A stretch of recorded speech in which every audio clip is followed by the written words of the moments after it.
Si ufufonga ma tango fie o le taps band male pesele na lawa kie o le toa o Samoa.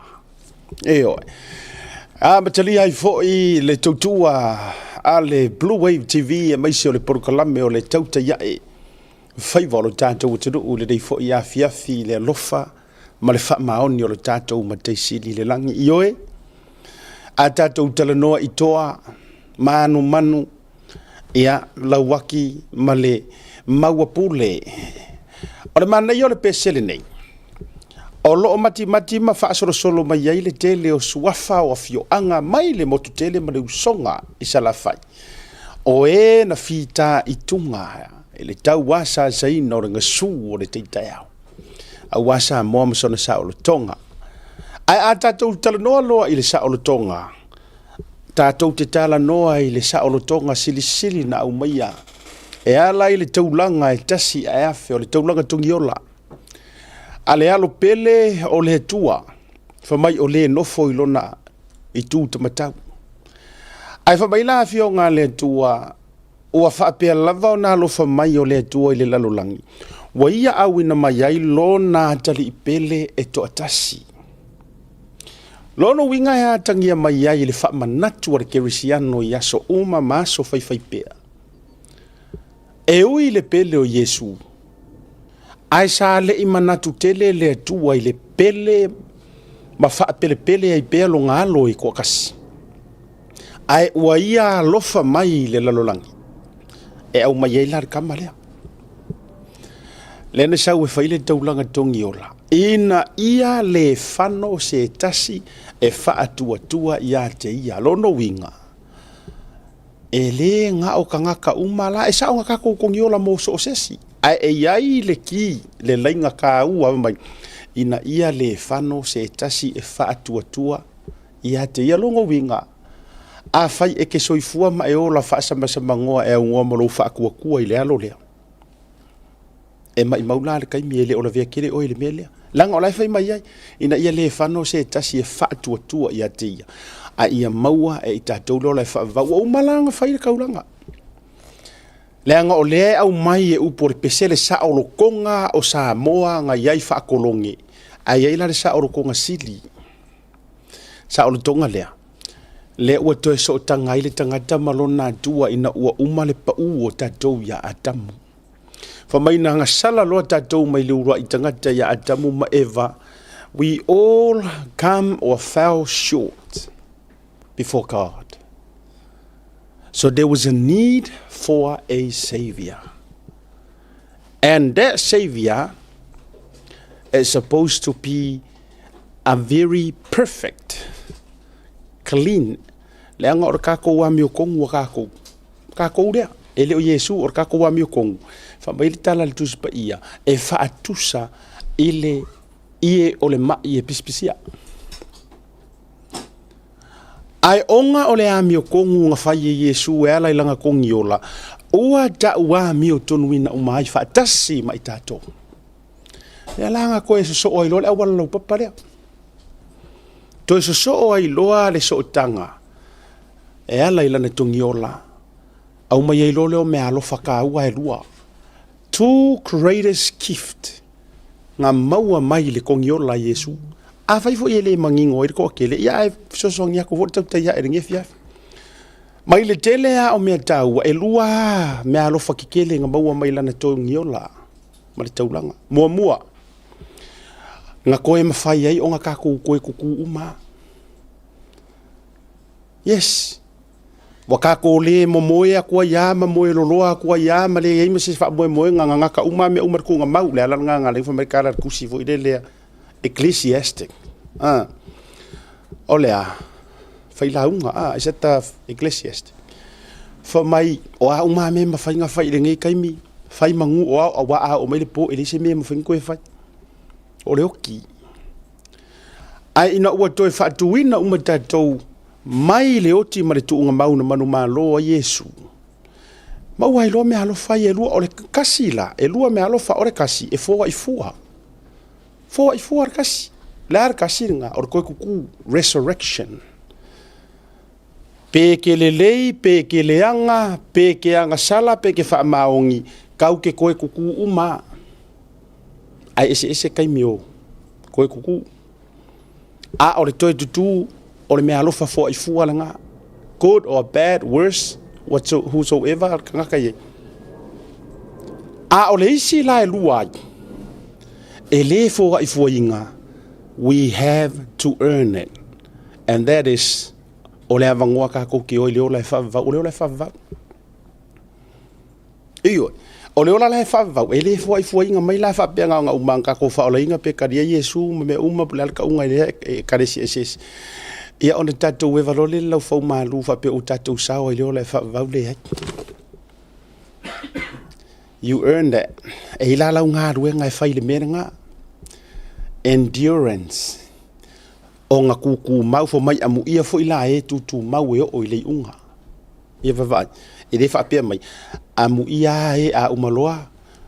Ngā karia Yesu, ia peke papakiso po le alava le awala ese umai karisi. Ia ngā koe foi la ia le ke eva lau whau maru. Ai e ke sao lava i leo lai whavau. Le im se me whapea ngā o mai ai.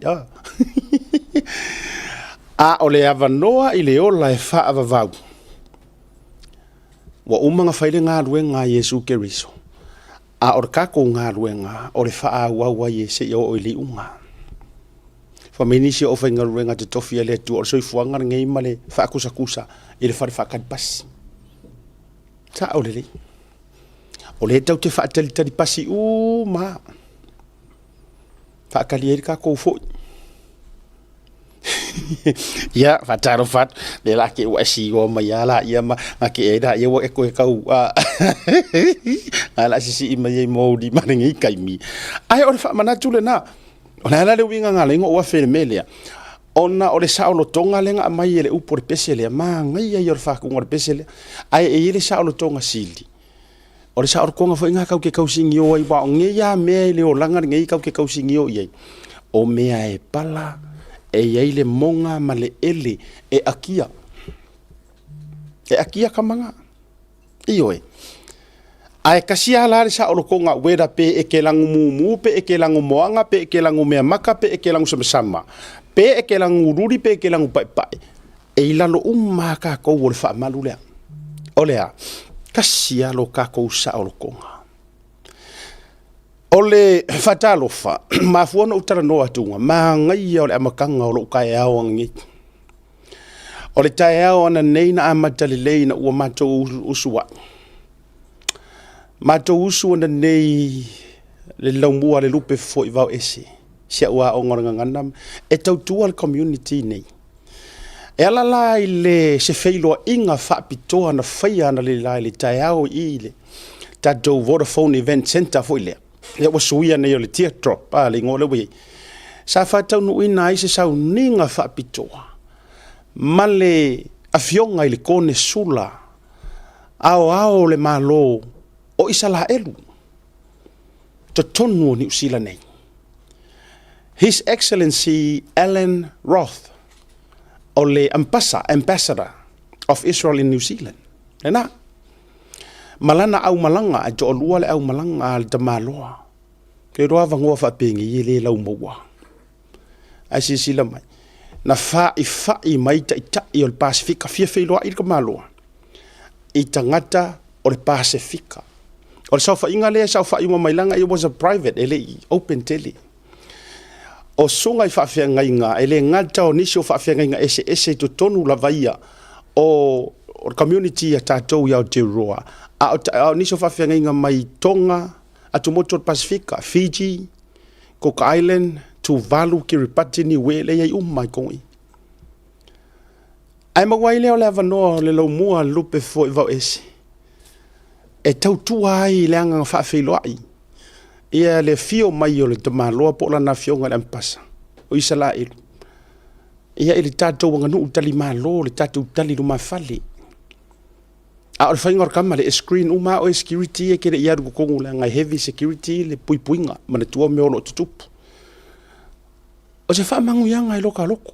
A o kamaloa o le suli mai ia apela amo. Apela amo isa ako ia kopo. here's from Abraham. Le umalanga ia. Ia, maua ile o le avanoa. O le alava la o take. Pe no fai atu. Pe o le ale teika o e tatou runga le tatou porokalame. Pe ke i o inga la isa la eru. Pe ke le i o inga isa la eru. Pe e ke ku mo isa la eru. Pe e ke le ku fo mo isa la eru. O le aia te tau kai pe ia o palo kale rau ngi. O lau le na aia te tau. Ioi. Ai aka ko woa i le kusipa ia. Ia o le ngu o le atua. O le nu o le atua. Whether we like it or not. Ia wha amalurua kua le ngu o le akua. Ioi. A whaia ua wha pa ia inga i le akua lo nga ngu. Ma mea uma. Ia o ai aka ko, who are you? E ke koe whaia i fuangi au, ko finga ma whai fuangi au. Ma e koe wha mai ai fua o le ivo, o le ha, ma le ha, ma le ha. Ka kian mea nga ia o ia. Whaikaria voi o e male tua. Ai, o le fia fianga nga ringa o whaia kuringa i tae a le nei asu. Kua i wha amalo si ai loka loko. Ana ia. Ia wai le ropo se si aso e vai mai woso, bat kako tautai A'e se la eru o wala. Pe o sa uanga Yesu, i ona so toi titi fo ono tau le toi vai mai le ia tia. Ioi. A uho o foi o. Uho fasi ko manga le tua ese esea. E rope ke o ka ko tautai A'e ko vai mo le ko ia ngai wo waru isa la eru. Ai o se fie fianga. Fa fitai, ma wale vano ai tautua ina nei tangata. Suli mai o apela amo kala ka malo nga fangi. Da vai la ka ko ia. Ya. Fa fitai ile tua on o vano. Fa fitai ile to fa tele ai e ro punia me se fo ila ia o le sunga le fo mai. Doctor ai loilo. Puni. Elise puni ia me se fo i o le to tele. O tatou community leaders tai mafafia ngainga. Felo ai fo isunga ia Pastor Tavale Mataia manisi ia fafia ngainga ia tele anu tava ai fo i taimi o latou a o nga mameo conferences ia ai faftai o mo sia vanoa lea tau te sila mai ia manisi ia fo i o no fo fafia ngainga e kalesia fia ia talo fatu la ia la ngapi wo ma lo si fa le nganga ya and I needed it I kiro ma ngai ya e amata tonu le nei felo inga na maka ngor vayasu ia o sa ngi fo si o ka ko ku fenga palota ia fatalo fa il tato we vai o fa ka lo fa le nganga fatalo fatu la ia ti o to u malava o lea ua mafai o na mai mo mai i le reitei militato por kalame o le Tautai A'e e uma uka ngoi whamangingo ia o tau le fiafile nei ia tulafono mavaenga ie whaafefe ua kumu e kako inbox le tatou page o le Tautai A'e ma le Blue Wave i le fasili mai o le toa tele po o aile afia i kulafongo ma policies o whaalawiloa ie whai al whainga paloka i Samoa pe afia koi ka ko New Zealand, Australia, Amerika o sau post fai o so ofu o a uma lava tulanga fa pena. Ia e uma la fa mani no tu sa ma wala va noa. E ui wa ofi wa tau ma faile sa u vili le fionga komisina fa inga palota. Ia ti rola e pisir ka malo le faina. Ai sa ma wala se so tanga ma se tasi. Ia sa va ia le official nei. Nisi fo tu sanga utona ia tu umala. Ia ona tatu watula ia le ia. E tu sai o lana tali mai le whaalawi loa ma le mamaruina o tūlanga lea e kauke ngungumi so loai i fesiri makadi pe whaakanga even fo i lunga Tautai A'e fesiri mai ngisi asiata e mawhailanga e kalangoa porukiki mai ngei e mawhailanga e whaasoa mai e mawhailanga le ufasasa mai Samoa ia we'll come to that shortly o go ke poli ai whaftai fo ina inisi sa a whea le tātou ofisa nei o ngai ia o fancy ia te rola sto na ile misa au nei le al tatu nei o saungi e ia le tonua e ia le fa na ule me solti na mana yo nalo malanga mai hawa nganga lena le va le ngeia le yo mo yo la ko ainga ai mua fanga sa o mai ai o mai o le tamaita ile o au tafa ile o tu tamatau o le alo lea o le tamase ni toa le fionga le tamasa tuala le fionga mo angu ti a mo vasa tau oa ko inga le ko ke vai ku ngale pao mai ko ngore a mau ka walunga e tutuila America Samoa e auto te pole e li ropele ko mau ai mau singa o vango e fakala ngo ai ko inga langa le mau so kanga le i ro na fine malanga mai hawa ia to ina fu ile kai pe ya kwa o a kwa o lo ia le fainga o karangoa ko inga le fionga mo angu ti a mo vasa na yo nalo la ia fa fitai ia how mai ya fai mai asiata my dad loves watching your show ai mai se godfather ia langa o godfather e tele na mau le Liverpool yo sia ko mo mai ngere office ai ya sa o ka iro for kausu engo ka mong ka vai pe ku sa marsu engo godfather yo lia ya looking forward to if I start to catch up 5 time more stop by my olisi tangata no fia ya na nei ole tasi lea o tinapo falitua o le tatou watunu o lo nga lue mau walunga i le Navy a tatou New Zealand na fe mai fo ia nei le falitua ya Marietta auva ke ngeki mane moku kele jala fai mai fale alupo Marietta auva ya wa fai poipo atu Marietta i tamasi tonga io e tamasi kovi io te tahine Samoa ia le ala sa fe mai fa tele e mau wai o lo iai na e tatou o ka vai mau walunga ka ai koru lo matua le Navy nei New Zealand ia fa update for ile tua ia ale ngata ilea ia o nai sunga fea mai fo il tatou officer nei sunga peteriaka ai ia mai se fo ia se Aunty a potofo ia mali sunga peteriaka sionali fa update le lava fa update fo ile afe mai ia fa manuanga fa malo si au mai ia awale tatou porkalame mali tautua fo ia mai se ia o kako waka ia nisi o isole o tele i loari na fea mai la bo se usol polo fesa la ukama ka lo fai ia alo misia la lo winga la tele nisi tangata na mai ne tatou office tano to fai va to wa te lunga ele fa pe o tangata o mai fast no o pomoni na mari uptotino e ia kanga kaile fast ele HRBP. But they just loved watching the show. E kalie ai e mawai le aka. E mawai io e le fia. Ia, matulanga uma pena. Le la ia fo ila ia le songa le. Ia le fia onga me se fo ia. Ia Dr. Enelangi va ia i ka malo. Masiona faletua.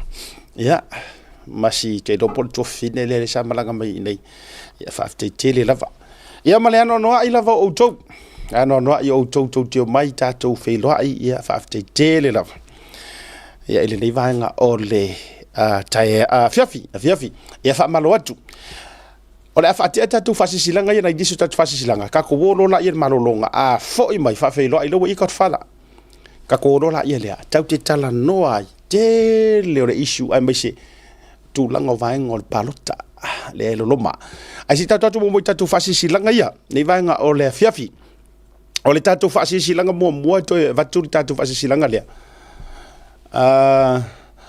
o le atoto ia fasi sorry fasi la longa mo suli o moangu tuti tafa le ulua ia li i iva le moteri sala fai o le atoto ia fa mai ne o tai loloto pa ia Samoa o le ale nga fia iso matou upu ai o le dei fasara longa o le fi toi tonu i suli o moangu tuti tafa le ulua ia li i lana usunga ia vaisa ulu tupu i matangi e iai suli o isaako fatu mafaitele i iva e whapea e soli tu uma lo tatou ainga i le wha moe o le aso se fululu o se tema o loo whaasala lau i le Facebook e tawhatoa waita tawhatoa angasa po angasa tawhatoa laifa po o laifa ma tawhatoa fua mai mo se tala noanga. Ia, koe whaafonga mai ia le tātou le whaasisilanga lea e soli tu uma lo tātou ainga i le whaamoemoe o le aso suma le lua se te malono winga o lo i se vaenga o lo whaasala wina i lunga o le Facebook e winga i se whaamoemoe le aso sulu se te ma o lo o whaasala lau i le Facebook e tawhatoa waita, tawhatoa angasa, tawhatoa laifa ma tawhatoa fuamai mo se taranoanga. Ia, ona sainia lola ia lea, ma le whaalo alo. Se i o koe kilo kua langa renga au mai e le uso lea ia le swafa atua o le toina. Tufulasi i whaatafa le nā tonua sainia ma le whaalo alo e mangele tufulasi whaatafa laufala isa ako. O le sui le nā po le suli le nā isa ako. O le isi saini nai luai saini o le whionga le malu pe merika mi kaio ta whawhau mo suli o whaitele. Ia ma le saini e tōru ai saini o malelenga fatu ainga wharani mo suli o fatu. Ia o ila tōna na usainia lea wha silanga po lea wha salalaunga. Ia o le birthday greetings. Mo le fionga i le tina ia muri angatele Rasela au apaau Domenico Hunt Mulipola.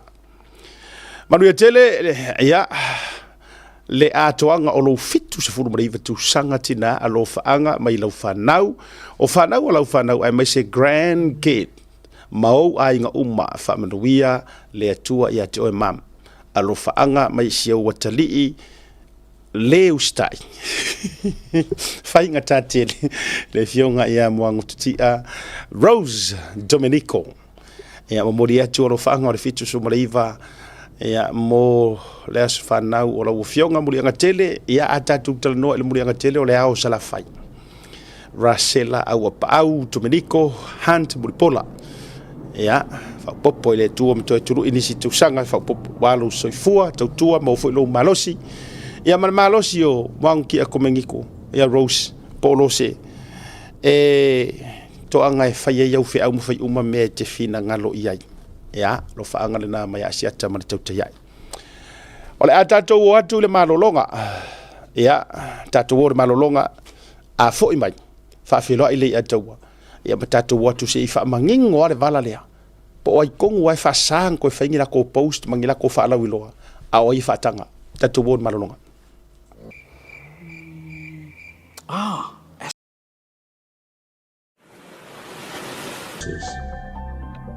Whalemaliu, a tama whanau Samoa, tonga i Okilani New Zealand nei, o oe malo aiga. Affordable funerals, o le tani mo te mitinga, o le maliu ma le oti. Mili mai loa, o lua tasi, valu o noiva, valu tasi o, mātou te o atu i lau maota e tala noa. Awa se tau whaamama a menga, mo te o saunginga, o le pele a te oe. Whaafiso tai noa matangi a mosa, i le mōpain o lua tasi, valu o noiva, valu tasi o. Po le Facebook, Affordable Funeral Services. O le lau mua, pusa maliu te wina, i mamanu Pacifica, whapea so seata o designs. E atangi ai lo latou soifua mātango fie, ma le la le lei, au le lei. Whawhisota i loa, matangi a mosa i le olu o tasi, valu o noiva, valu tasi o. Affordable Funeral Services tautua mo oe, ma ainga uma i New Zealand nei.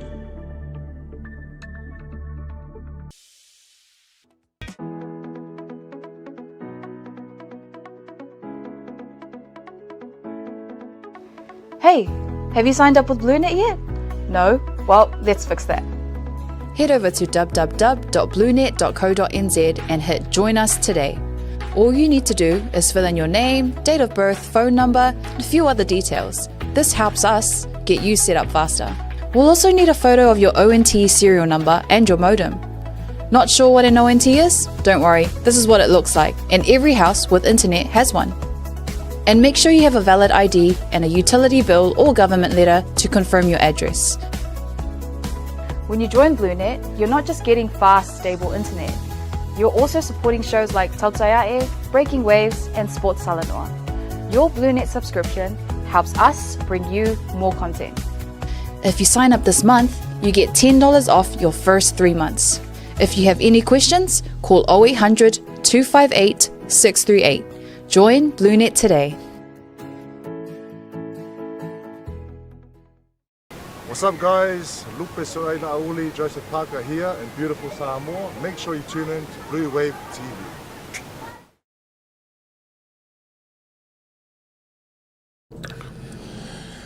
Jamie ole wati le o toe se furu ba limba a miru chora talo le chula limba ile chuchu fa wa le Blue Wave TV wa le pro club o le Tautai A'e le devanga le fiafi o Missouri a mai mo mai ia ke mga io e fa mai ia se atau ke mga kango fa ilo fa ali mai rungar ka wa fa nganga se usona ya pukaru ya pukaru e vai la ye venga le lo kamade de io le mosca le ka ka pa aya ia ole lo a fo I fe fa tamar ka ora fe mama ba ia ele ne ya so ma cha go fiela ka le yo le tua ole a mahakulo se kali fa fasili now ole fasili la utule mai le atawa fa tai fo ino vai ato mai lunga ya post mai se fo ila oe ku le fast supporters as a group ma ole to telo ila to wala to meli mai ua fele ilo nga yo la to mafufau po fe ko ka oko ya se fa mangi ngongol mata upura no to mafai ala ile fia fili nei male o li tau so tai le fionga il komsino finga balota le fionga ia tu ye felolo John Stanley ino mera sa au mai se au mai ale o sanga audio ye pe mo vosi na ngoi ngor ka ko proclame u yo le manuia ai usa ili lo ai o mawala ia le forma se tasi sa avea makome sina o finga balota mua Peanga umaloa ia le sunga ya mali tau. Peanga molo mali tau so oloa ia le misio.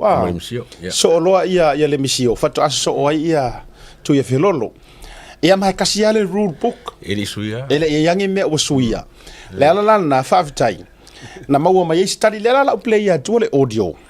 Le sa au mai ele former CEO por former commissioner o ia sa avea makome sina o fainga balota ni tu sanga o tuanai ai sa avea fo I ma former parliamentary council ia I tulanga I fo iona to mai tulanga tau tulafono ia tulanga fa pena ia le la le ablea tu ona ma faʻasoa ai la ia le ai faafofoga lelei mai ia outou ia I totonu o Samoa. Now when I say ngongofo I Samoa o maua malei ataua makele o ngofo I Samoa o le make ngofo ngai so atou faafofoga tulai terms o lai faoga mai e le saunoaga a le suga mali tau sa patu mo tupa lau pepa mali toa sikisegi I Samoa o lai specifically ia I tagata lai saufafai magogofo makaukua I Samoa ia so uma o le vaiaso maso faiso amaka kuleso amata tu fo ile so e le ia o se mer faafofoga o se saunoaga lea na au mai e le suga e mali tau Se fo manuia nau avionga I vai malai, to whai vai malai asiata. O le tulafono whainga pālota, o tulafono le nai ia aina o tangata o lo I tono Samoa, lona winga. E le aise mafai po se tala whengai. O le apato o tulafono whainga pālota, I tangata e le o ni citizenion malo Samoa, man tangata e le o nofo mau tono Samoa. O le manatu au tūla lalo tulafono na o totonu lava Samoa e au ngā pe whaamaruina ai le tulafono Electoral Act lona winga ia ele o atu lona malosi anga I lalo ai ingo tulafono I le mwhaina o atu lona malosi anga I fia I fua I la tau o lo avea ma citizeni o le maro Nusila. Po tangata anu Samoa o lo I whawhato Samoa I le teimi whaatino hai whainga pārota teimi nei lona winga e mawhai dawa o na whainia tau whaasalaunga po ntulanga whaapena I New Zealand. Ai o le teimi no e share ai I lunga o le Facebook e se tangata I nei Samoa ina ua pāsia ia le sifururua o le awa uri ana nafi. O le teimi no e whai ai I nei Samoa. Se ia pa ia atu le aso e whai ngā pārota nei I le asfalaide. Ia o le teimi whai la na ua soria e tulafono I lalo ai e inga o tulafono I Samoa.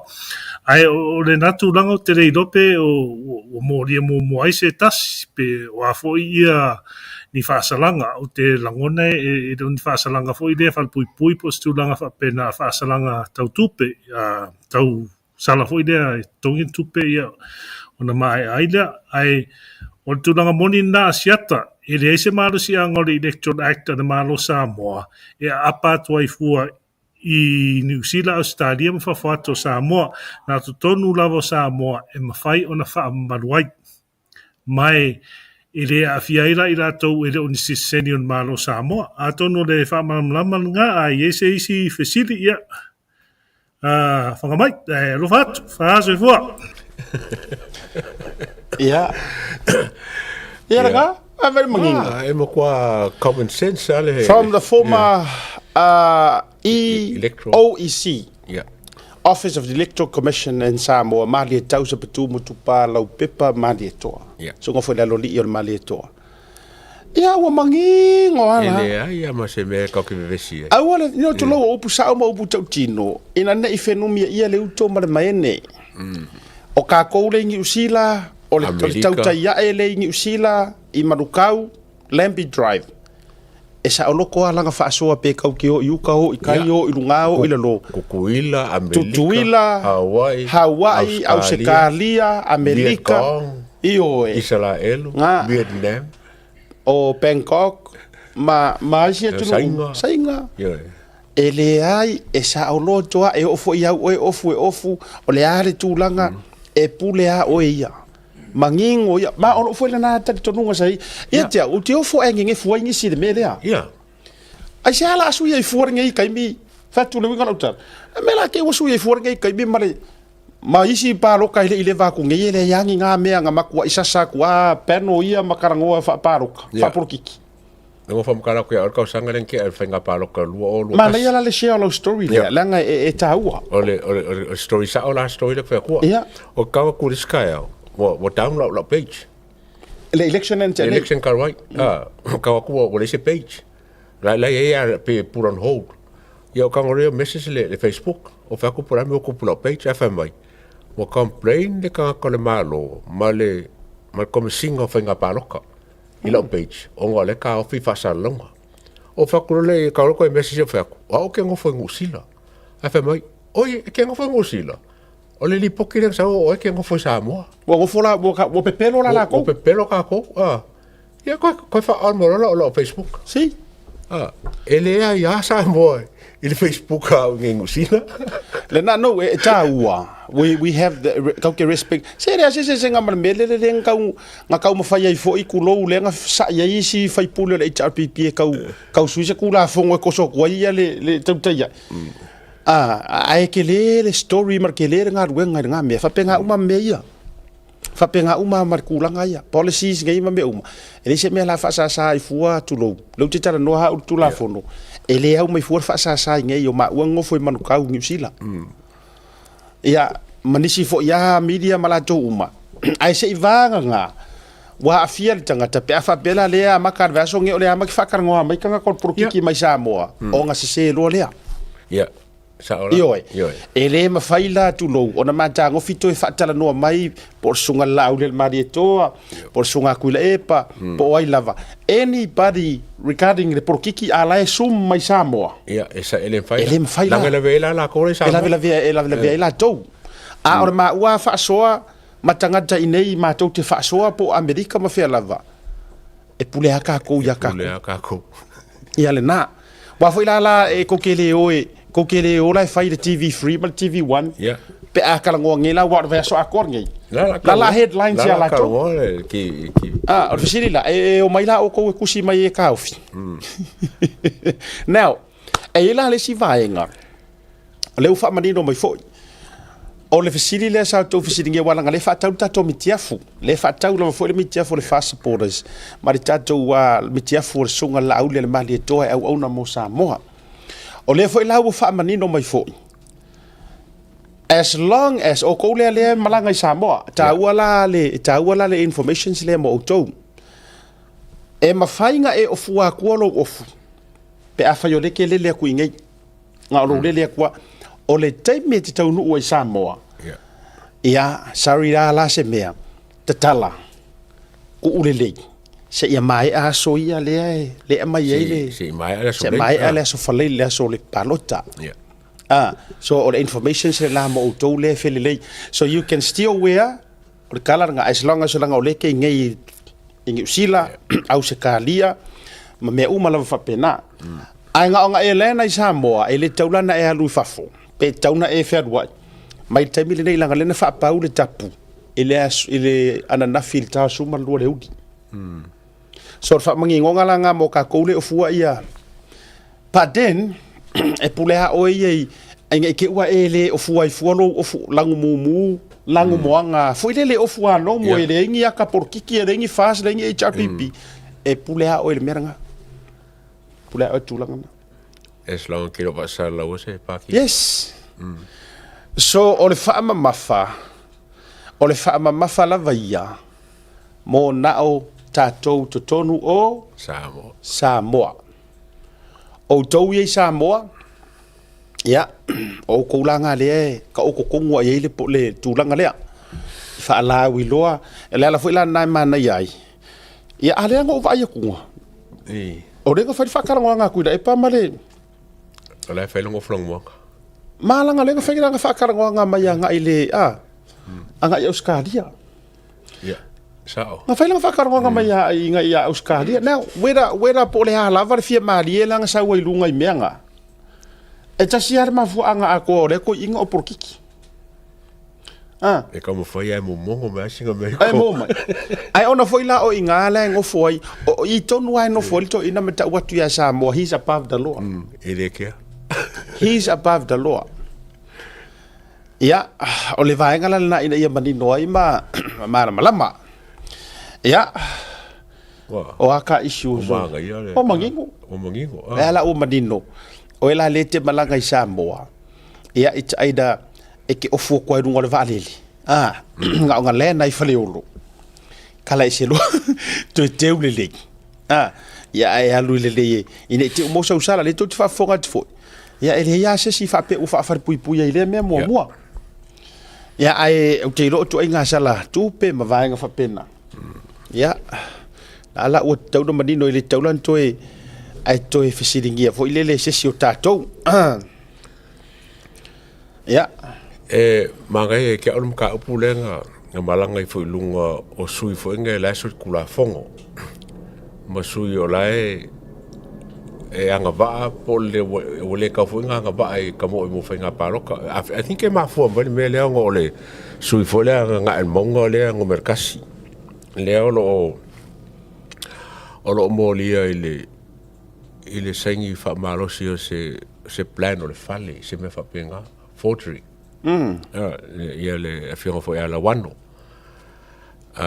e foi la masuila va singa o melo lua ia takaro tu po o le fa pe fo le o molia se ia wa ku se si fango fio ngoi ia ele ka we por alme ngoi pela esa wela le ka opula le o le nga ba pe nga ba ka ka o la so ku la fongo ai o ia ko nge fo me ka fa ku fo ia la oli wa ngai fo me ka fo fa pe mala ko o molia on ka opula le nga fa mamla mai le ele como singa fenga paloka a fai o se ku la fongo fonga nge e ongo fa pu e fa ka usanga pe siria ye le ai la nga ba o e fa ka usanga ia pe fai fo sau nga sala fo pe nga fa pu a wo over bar ka usanga kalu o nga mai ia ngai okay oi e fenga ya a o cases fo nga la fa nga solo la fanga sore le fa semia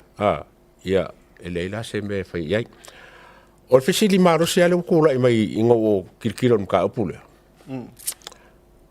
mo nga ko ka kongwa o longo masinga le o fa mama mo o fo ko kirkiro fo le electro act ngai e sa ole e sui komsinga le komsinga finga paloka e fa ka usanga le ongo o fisili ko la mai ma di la mai ka fa fe fer so kula fongo ku le pa malimong wa lenga sa fa pe ongo le e la lo molongo ai luo so kula fongo o so kula fongo contempt of court e kolu ma single me nga pe kasimo le afa ia mo le contempt of parliament e kolu pe kasimo le afa awa afa pe kolu le contempt of court kolu le contempt of parliament wongo mo o bakula le fa le mo ga mia a ele se sot kula fongo kasimo la fani ku fa kasimo ko ngai la lo mele le mo so ia ke aula ia o se issue ka nga ki le lo ia walanga o le ongo mo ba ku lo fa le ngo ki kilo ngai o so ele ono la e to o ele to ru fa ele ko ala o sili o ele ongo fa ala o sili akua toro up pa fa pela nga e kolu ka usanga le in ka upo kasi o e kolu ma singa le in ka upo kasi o ba ku la mal fa avele tate fa ya tu le atu o mene o sa pa sui fa solo atoa e winga la tala wa le se mo le mo tonu wa le ya se mo tonu o to yai tatu tatalo yo tali umo nei me tatu tatalo ye le tua ia fa kur fa nga malo a mi kongu mana tua mai o tatu tu leile ia fa ku la mai se fa nga malo o me fa se a mi kongu awa o me uma ia le fa me tulo le fa mai e o le tua ngai me nga ko nga o le nge fulu me le ka ke ia ku sa a pala ya la tou wasau ai a palais você a fa calcula fongo sao ai fa liu la ko si pa calcula fongo mas as long as ku sai e a fia ro la ko fa mai ro la se ai a fia is kangaka ia mantua mai la e le sau nga tu e pale sa por road show e a tua i fia ele road show le fa kwai de tu pai la lo e por tu pai lunga lenga fai lenga kali ke le lopo nga po fe lenga fai lenga kali fa mai ia o le fa kali morianga o la audi ai mai si morianga e sili va e sili aku fa ia mai e sili aku nga a morianga nga pe a fai sa ola utau mamate o le sa nga foi le lenga sa nga ila au le winga e mea ia pelu nga la lo i kangaka male markusi a mo ma bo tene le ale o fa wa le ya se me ese mai le ile case le involve sam nga paunga o le si case le bo fa ku ngale ko fa au o ngor so nga la audio winga mali o forma ya yo case nga le fa pe silia le nga la le fa mai ia le foi la ko ya fia ile si silia ko o ngor ko inga fengorang kalanga o le winga la ta fa matalanga o le la fe ka ngo fi fa o nga singe ai le sem kero oi e paule me ala ku pur ko ina melia o le milionea yo cases o le milionea yo cases alo e maku per malo ko kongi e prosecutor malo le kenge le ku la i mai ku role o cases ia va tole o le eskulimi melt e le ngi me malo o mo eskulimi o minku o ri suava o le matua le anga ya ku ainga ka ngi ko inga mori anga ale pisa mai kai fa mai o se mea sili le ki o manga or ko inga e far kula fa criminal le afo defamation ma vai sa lia ai vai matua i fire ko inga fa criminal ba pese lenga nga me o fa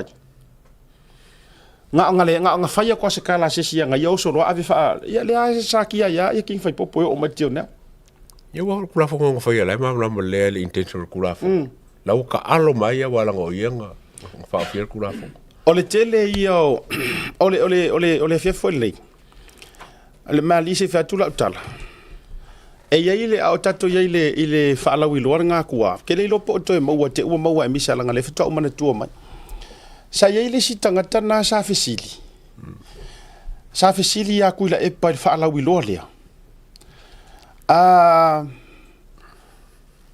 po le asa nga kala ka ko inga kwale e ya se ko inga le se malaila le na fesili ya tuila e perform o le asa ukala langa ke ikali ya ngo fa ku ya la audia o ko kongore ina ofa tu la audia o tonol parliament le fontanga foi lele ina fa ila audi o le se nga o ka university le ngo unga fa o ngai kupero kama o maku o nga fa o ngai kuper malo fesili lo ye marko ingale kwa o ko le ngor ko ingale ko ori Jacopo oso ai lo fesili mafai ya kula e pa kele ikali ya le fesili le ngor kala le la audi na unka ko lo uma le motive behind is ko inga sia sko inga sia nga mau mai ngai fa mau ngai la usa ilinga ele ya ule ya free sko inga le nga fesidi usa le o so ke le me o fesidi ai ale nga mau mai ngai ya usa ilinga e o ko inga le longo langa o nga pele ya ele ya tu ya nga ka ya ai kusa o sia nga du amerika ko e ki poki mai ro mai amerika le la pe le wa fa penga a o tangata foi le ai fa kai pe fa fonga mai ia sunga la aulia mali to o le tangata foi le le ia tawar ko ingar ka malole nga faile road show o le fast le ku pai la lo le pai inga nga ke ngai nga ua ka mo ia ki mai ka fua o le toi ina foi le wa le fa fonga mai au kuare o fa ku pesa nga lifo foi faila nga fesili pi fa pa o vale le la aulia mali ko o lana fesili na ia fai ia la auli o lewa wa ave kuila epa le la ko le la to sui tama ita ifo le pulengu umale mar sui kama ka fa mai a fai ngai mo ke palo ka ku la audi ai e ku mai e ma fai ngai ko fa fo ia mai le pulengu o mala la langa wo wa ave mo ke keli mala tuai nga pa le va au kuila epa ya mala la ka ofi ko inga mala la le fai ngor mala va le wa ngala ku kuila epa so ala pule e fai le mala va le nga ka story da o mangwa ai uma e ngale mai le io e ko inga maku o malai la o ngisi fa ilangi folong ele io e merga pa marva akula e pa lu se i mai palaka ele ko ese se purengu o malai la ese se purengu o mukia kele ai ku fa kasi nga o mukia kele ye le purengu o di ai ku ursui ki ngai o ya malai la vai la me le anga ia nga fa ko inga o le lo ko inga langa lo ki fa ya ko inga so vale le nga so fa ya nga fisiri fia fia kama polo or kanga kala le nga li fo lo fa ila nga kangi kala ya la auri le road show lo fa lo tas pa election foi le ma fa ia a fa ye ko la i mai fast e ma fa inga ko fa fo ia mai le suyo mala la le wa vsl hpp le suyo le pure ko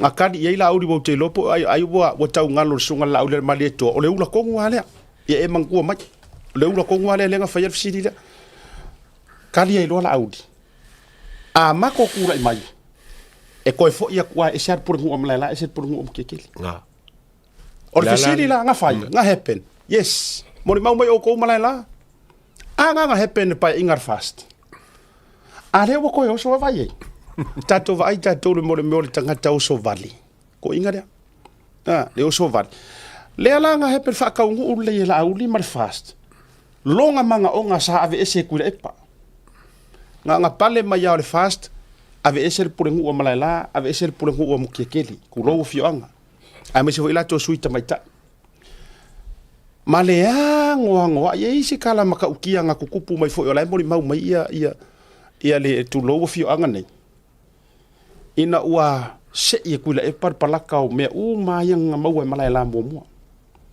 na masi ye ngu or kala ma die le atau fe ala popo ku lo pa ia or sam ka wangu male fio anga malela ala popo mai o makai o fofingi o kaudele fai ngo mu pua ile o ngor sa vali ngo ya kula e pai ka wa mo i kulanga la ku ai fa mai le tala no mo na ona watua fai for kala kula e pai ya ka kia ingari meanga ko ko fo ila ikua mo vilia Le ai ma sui le ma ula le nga ku runga fa city. Le ai ma se tala na fai. Fa taina inisio tua a ma inisio suafa. Fa ilangi fo longa. Pe yo le o le tama le fionga le ota ma inisio ila tua fa ilang. Nga la inga fai nga kau kali ma yaku le pako inga nga ma fai e. Ke mala malama o le u su mai le ngu ma le fionga ai ke sau fai me nga ko inga kala fa pen. Ale sau fai e ma ula le. Te ko inga le le fsidi fa va valea o ma fono utara talanga tunga ne te wa epe mai ele hausa su ngai ya o ma me fa ai nana over to fa pe le anga e ya ilo manga onga nga e lifo ya ile road show o lua a ko ma wa mai ni video le road show nga la ma wa ko nga le ula le anga la fa lang city the same man fe city ala audi a ma ko pa lo ka ku ngai e ku la i mai lau fast e ma fa nga ko fa fo ia mai ma ko pure ngu le le wa e se ku le kadi ye la audi a ma ko ku la i mai ko evakua which is oleng whakau. Ia ai whenga dāia. Le anga o ese le mele o le inu eto. Man mo le meo le whaipungou. Ku lou whafonga le tunu. A whafonga mai la lau sunganga. Ea irunga.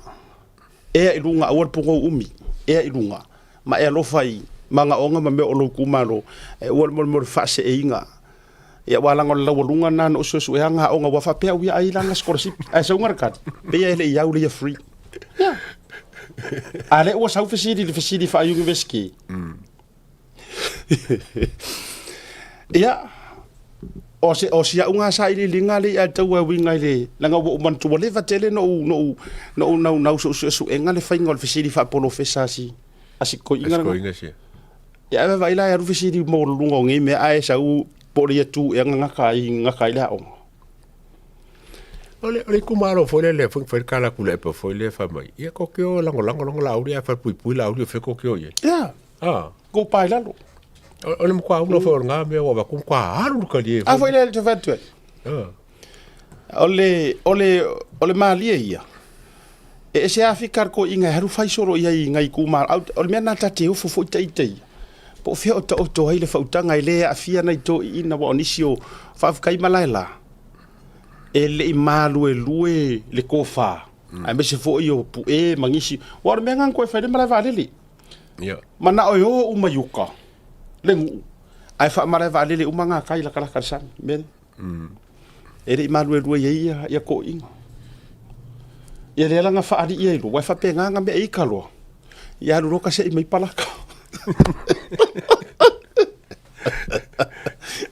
ya la sa ko iso awilana la sa ko alu le fa mai ker suanga merenga suai ku ha e ki avia ko fa lo ya ki avia inga ua le panga langa pomule nga sa wai kau fai Tato vaila tato ia I nei mautangata o le fa ma losi ma le fa ma mafa ea ilunga aua le unpungo ingu eko ma kala elenga oi aoi ke ingu ma ngava loloa awa a umanga oi nga oi malo manava ai tele popole ia nga kupulanga ingu eko e ke kilo ai me olo kupu mare o mai le fiti ya o mai va le nga kang fa ngo ya pesca la ngo yang fa le le ai tu lo wali atu wala ngai e afia o mai suafa oi ya fa ngo pelo ngo ka le vai fo fa ngo ya vai fo airport la ngai tele le pesta tu lo wa la sa o ke lo la sa o lo finangalo le ano liu lo finangalo fa ngo sa o ya vai fo le se mela fa ngo wala ngai I pese ka le ma fa maongi ma a ro fa ma ya lingonga le vai fo airport incomplete airport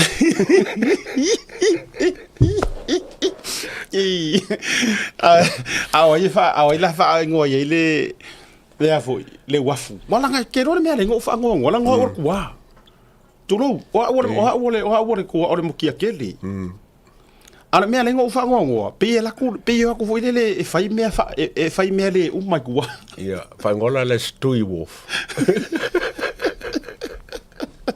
fa ngo stui wolf le incomplete tak wai ta te lo fa ai ku ngi ka ko fai me le uma pe se me ko ka nga fa me fa fa la nga e tau na whaalu ai se lengi matulanga whapena. Nga so ngā kule, ele roari o le kumalo, le ruai kumuari, o le maka o le makangi, ai aku ka ngaka ngei whapenge ngā, pe o le, e vele fuki whai ngā o lantou me whai. Ia. O le whas. E iai le tala maali e. Ngai mawari le kala ka friends oli. Aku foi dan le ngar ka friend. Oio fonkoi. E oi. Sole. E me anga o Foi fa por fosingo e fonkoi na so muri.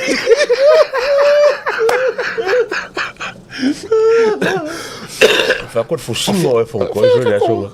Fer ka ko nga. Ya. Fusi luma que fa mai. Que no fa campaign manager ya. Ua sau mai tala i Samoa, ai langa lai fela ukala. O e kau feo rolo pe anga kusi me sis kusikala. Ia. Ai langa ngo vai kusi me fo kusikala lele ale. Ia me sia si kinkikire si kulowa ngai kinga o kiki o le Pe fa o so le uli es kenga le kusi mai me. Ia. Anga kusi me si kusikala vai o su nga kusikala. O kamai e kokongi ari supo mo. O kusikala ia. E o moro wa ore ka uma farme manga o kusikala le nga ole aia. Io. El fasimo e KFC. Io. Kamanga ko o kusikala le kusia men artikol le. Kamale ke ro va ai se supo aia fo yo se ek fu yong ya po ke pua fo ile ya pingaki. Le nga kokongi e fo e la wof. Fonko. E wa fore o kusikala kamai ka ile fifir ka usami. E ora nga io ya rongo winga la ole papaki ole papaki si wase me ai si wase ai nga vo ile kampinga kama ye me Korea na no foi atu ole tele o tala pepelo o tene le tusi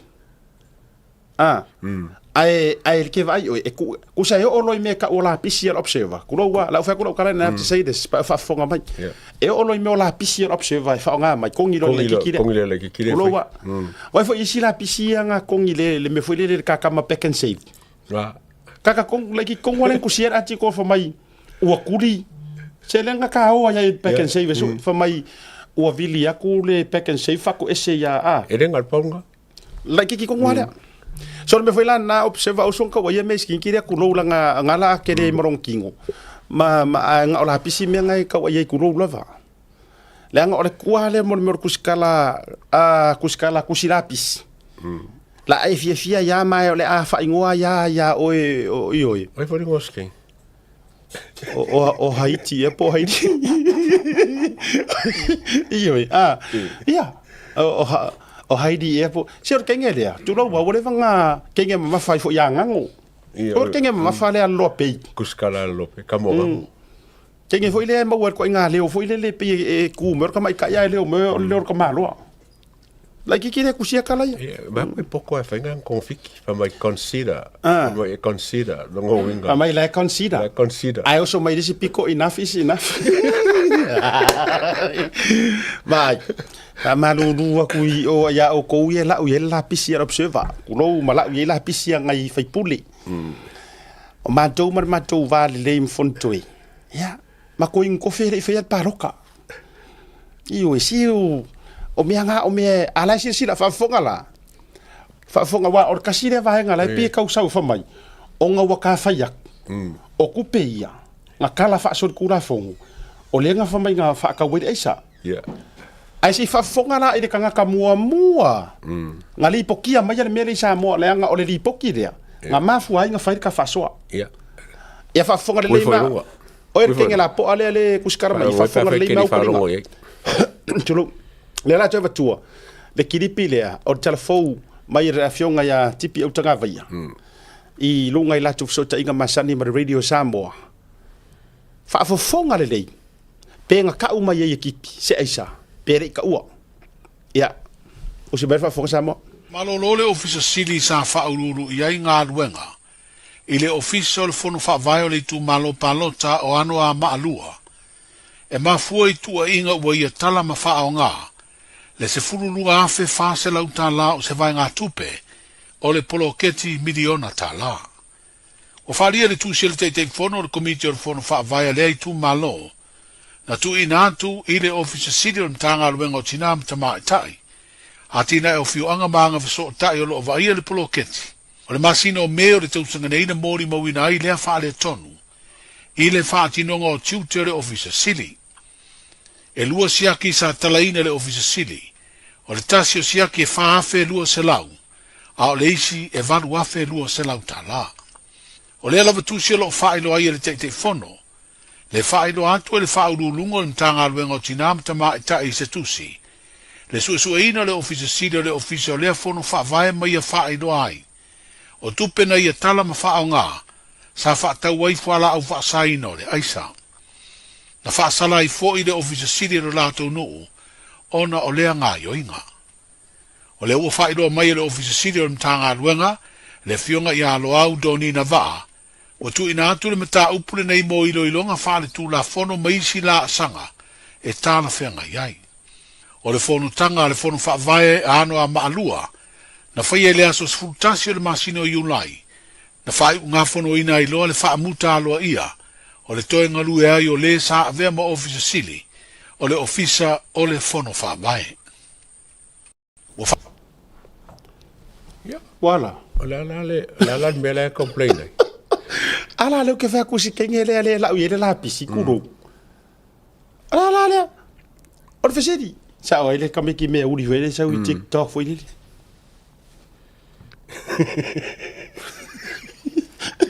Ah. Ora ala le skala ko fa. La me ko kero i foi su kipi. To no le o fa ko se siku.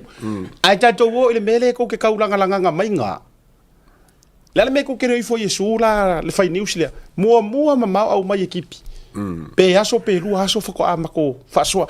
That's why mako faʻasoa le nga o media fa penga. Ngo o mai lunga sem fe punga mai isi media. Koso. Fa penga nga lunga fa media.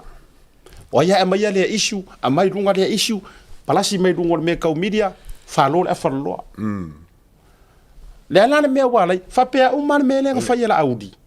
O le trend la vale kasi le fa pe o ma le me tonu la vale. Yeah. Nga avakwe ka ko lunga o kusinga mai e ka mai ka ko lo ya lise. Ka ko vakua lunga avifo isi media ma me uma. Ai nga ku ai lunga la auli ka mi faile fa ala wiloa faile kala ama ko aku ko kongu ma me uma le a ma la nga le ai fa sanga lo fo mai ya what fa sanga la auli ai ke ya ko fa sanga lo ya la auli ai ke ya ko i fa pe o mar mele o er kengele le kuskara la observer ya li fo mo ngale faile fa ya fo ko e kulo o i fo su mo ya au ka nga vai ekipi ea o le mafu anga wa le ngale o i fo su kulo a o le me pito i matanga le atawa o le kala le o le su enga ale ofisa o le milionga nga le ngor kala nga le fai mai i se li poki mai are kama kai por kanga kalen faier su enga nga alu ar ko kamale nga aru kala fa nga ngar kupe alu o in o fai investigation admit yai o le kupe lea sa fa nga fa ka wei isa la lenga la lenga sa o le ngang o le si mako fa what happened ke longa le fe fon ko se la me fa pela wala ile fon ko sa se e ka vale ai male lo ya fon ko e kusikala alea a foi do fa malanga ingango fa ko e ka uvalia la nga ke lo ai ioi ia la ko fio sofi mai ko ke fio mai mua o so e po inga sangi de merga ngang kala kope lua o inga kufa ia fa ka ungo ai sai su e mua fon ko e focus nga ai si me ka e focus servaso ngi focus pe ke ku ya ai fai fo inga sangi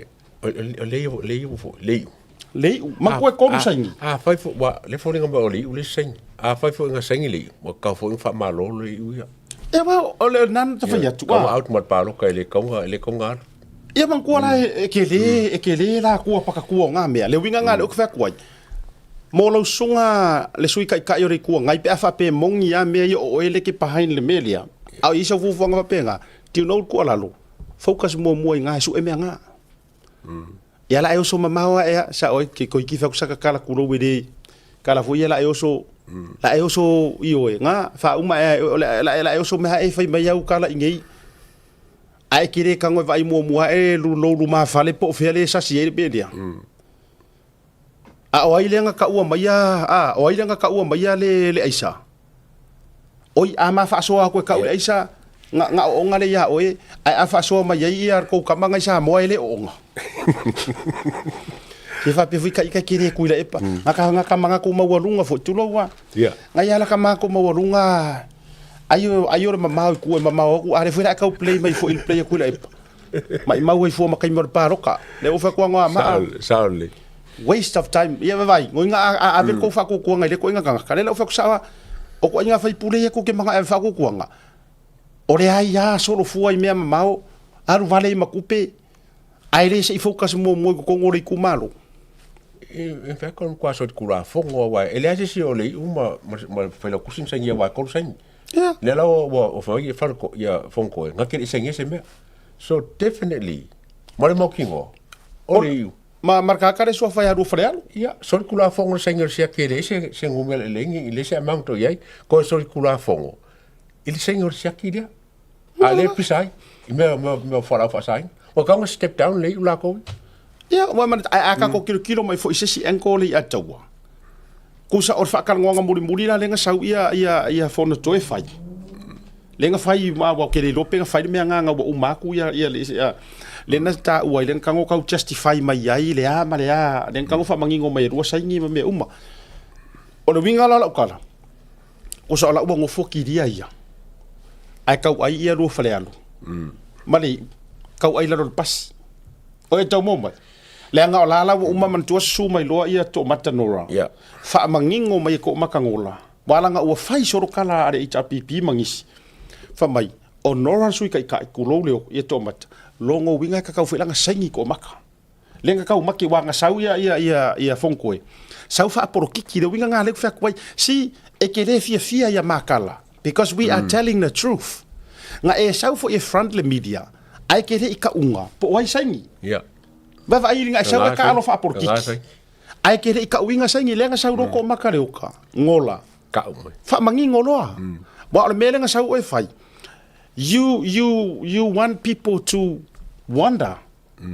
Po ai dar ko kodu. Fa ka milo solo. Kusa ngai ke ngofo fa ngefu. Fa ngefu molak. A ko oro fa ngefu por kiki par pala. Leang o ngai ke lo or sui kai or sui or fast. Longo winga o ngau ngofo fa ngefu solo mea. Kau mamake solo ai kanga ko ku malo. Thanks ire Tautai A'e. Nga mai ai lunga ko makanora. Sau ko makakiria ea.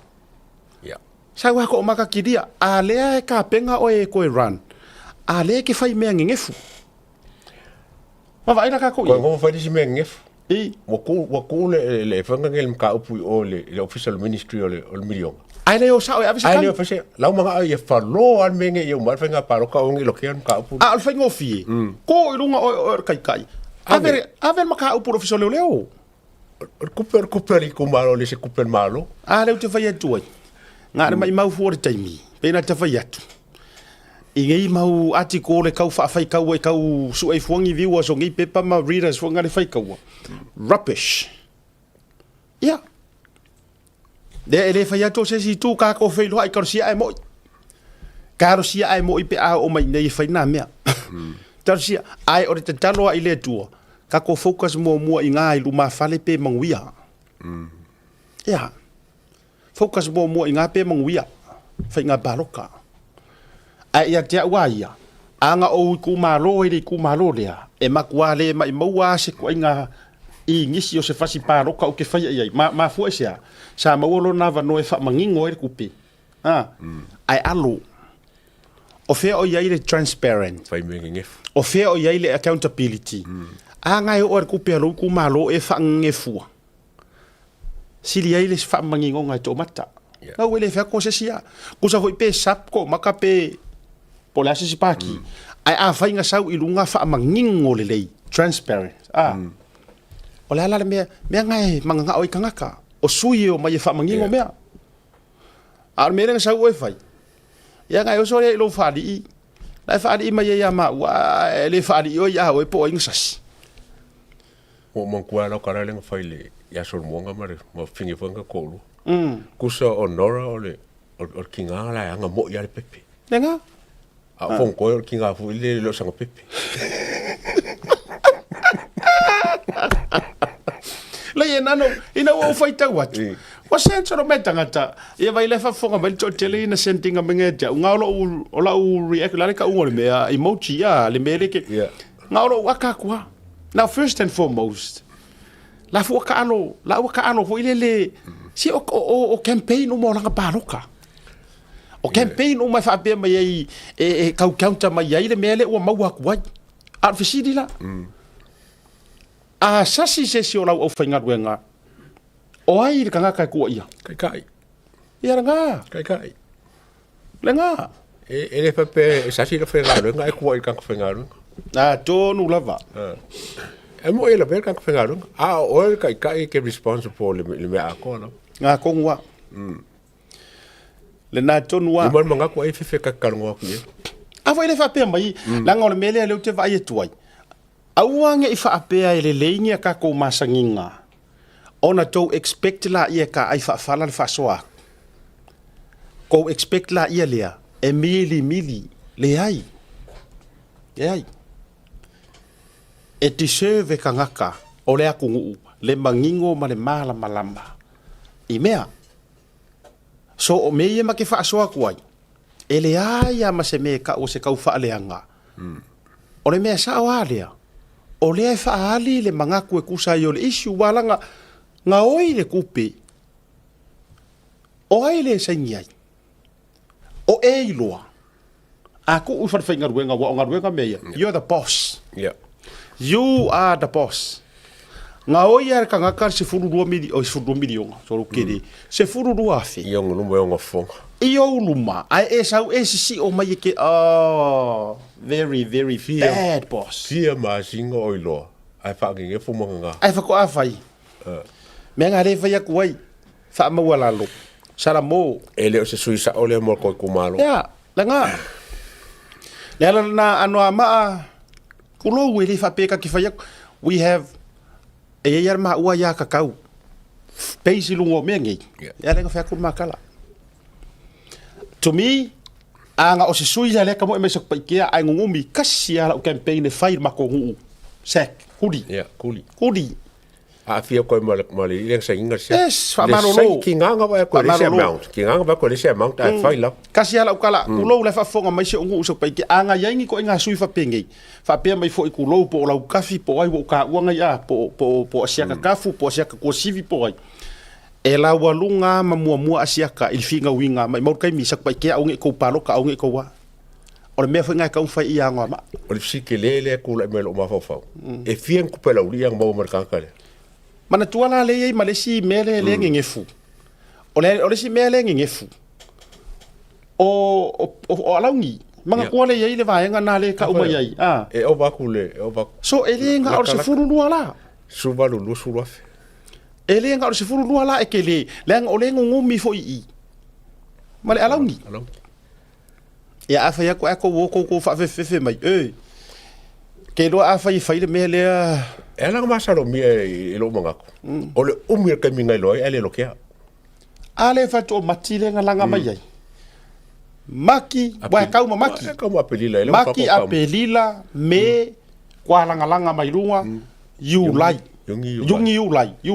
you lai de fa ko afa i fa salanga le ngu le mama singa ia pe fa pe ko po le ana it takes this long e kau fa yengi su enga ia la wa kele fo man ma ko fo i mai ma ko langa ma ka upule ta lu le langa fo nga me ia la ko filosofi me fo by the way se fa kula kala okay lo wingoa ke lo ri atu pe ia o se furu e sunga wa ia yes so fa popo keep on adding it. Keep on adding it up. E roga isa ua ka masangi fo. Ai langa na fengor sure ke vai ko. Le o sure, o le ka usau ngi. Ke ro me ngo mangkua ngo fo mai enough is enough. Ke ro me ngo wakai. O ko manga kua ia I kala fo la ka kama. Olo. So. Ele esa o ia la ka mo rupe matasila. Ele fo ia tia urmelea. O vai ko ro sa ngol article enough is enough.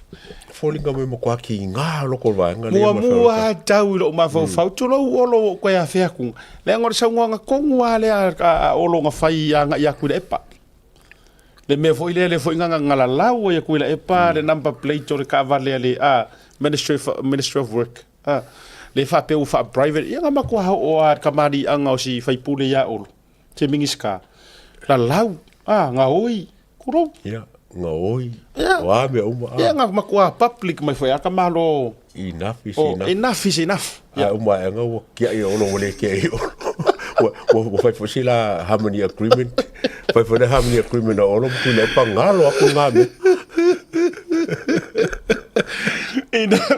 ya so ele fonge me enough is enough e langa ko di ko me pio ma me ka kaunga sira ko ko ai sa ku ne pa Vaku me ia vai ia makama tu no ko ke vai fu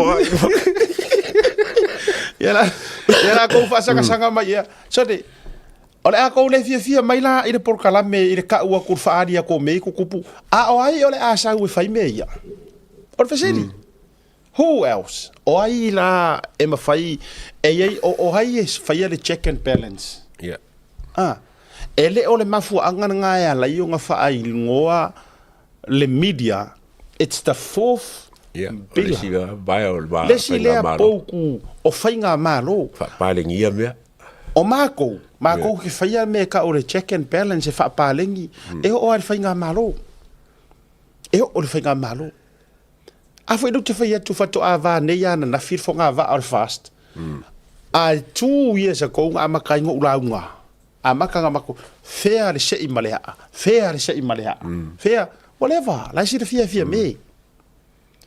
E le whako a mao ngia ia fia me inga ua kupu mai le mea nga vai. Ngai that was just yesterday. A makanga or kausanga ngia yang waring kupu mai le mea nga. 2 years ago. O le kaimia nga whai e sa nga fia me le nga whai kongor pāre menge. E le avakuangi. Ngi leo su e whafo. Oki a kone. That was 2 years ago. O inga nga lusi ai. Lo ufa kuanga I langa leadership, not the party. Mana tua mai. E le ma whainga ka ai a whaafala le leanga o se kai. Malea. Male ngoa le lei o le vaenga whaafai. Manga kua o le whaamai lea sa le I ma whainga fufoi o kou ia HRPP. Sa le I ma whaia o kou fufoi inga le po a o le ia vea mapapala. Kulo ua le atua manei a matau pulea. Anga mafai nga kou fufonga ai sui kou kai. Ke lola ukala.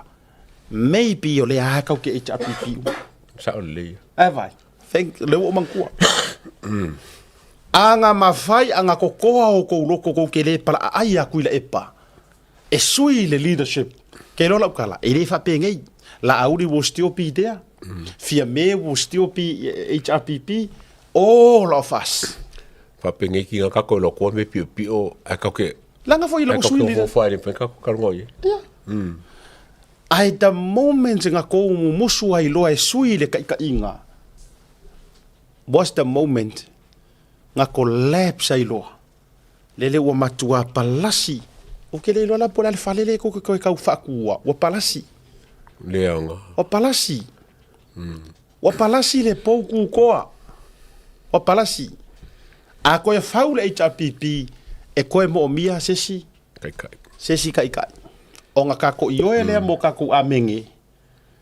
Ia mai airo le upu fui lele. Ua toe rice. Koe saurunga. A ore mele kau ke iai.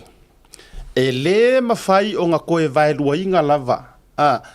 E le mawhai o ngā koe a maia mose ua maa ngā whaalea o ngā inga langa ngā ruenga. Ia ua sui kūlanga sesi. So ole e se I molia. Fakpo inga lusi e la u a. Sa kwa pese au se vau e fak. Ole ale vau rea to. Por kuisi. Ole me la nga le ka ke faya kuai. Le winga nga le ka ke faya kuai. So ole taimi tonu wale na sau noa ai I le tai. Ole fast. Po le pare mia le whainga malo le fast. Sunga le fionga I safa pito ia fia me mwhapea mai.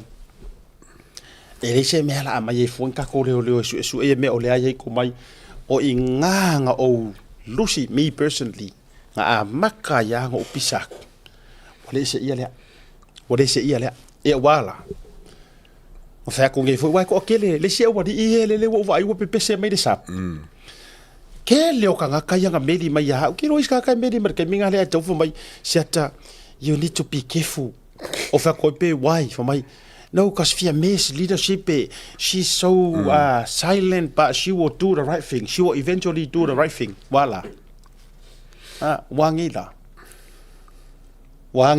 men ko foi mai ai ko ki foi mai le ama ya e fenga kaya sa ese umata to foi tau mea ese o ka ko manga ku malangunga ai foi se me ka ke ese ai o ese ngar ku la ngor ka ku ka lo ile tua ma a mai se pusu ngai fa ai lo mai ai that was the moment ngo lo ai ele ma fai nga se ile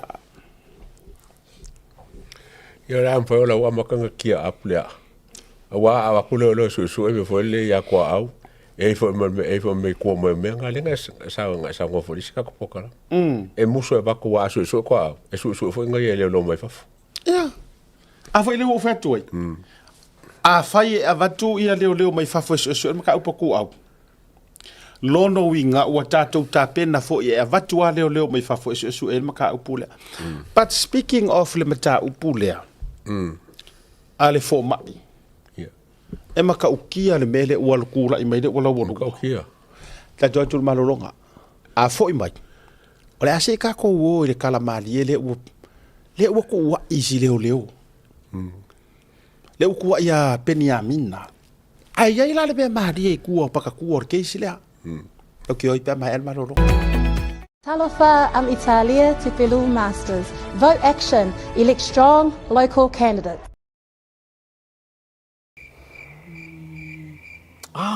SMI.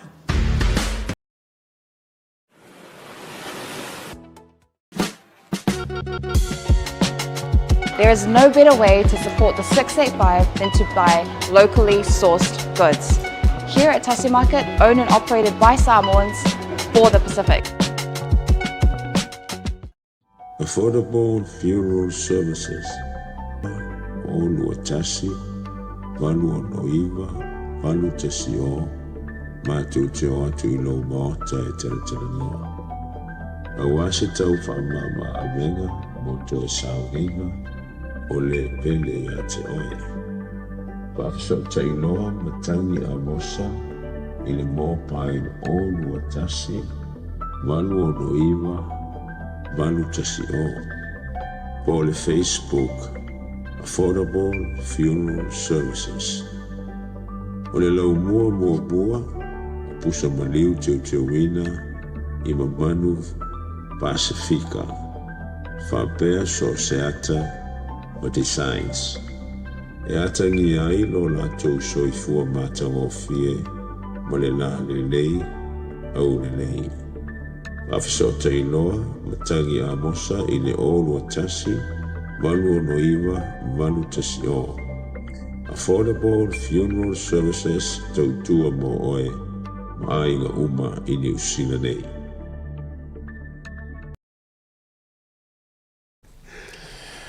Taimara wati lea ua joe se fulu ma le tolu minuti o le tale o le itula e ono I le taimia ma tau iau te ronei.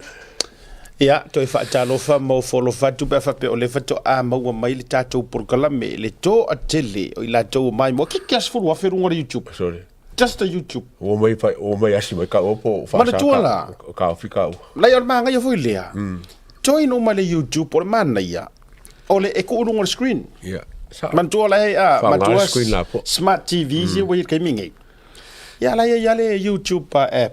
Ya nga ona kwasa wai ya nga makua I ya Amerika mo kwa spoki ya ko mele. Amerika o fana Samoa. O Samoa o YouTube o ma ya wa magoa. Ya le ngara kara mo big screen ko nga. So. Ai la ko nga screen nga ki vai ko se fa ingalo waka. Ya ki vai o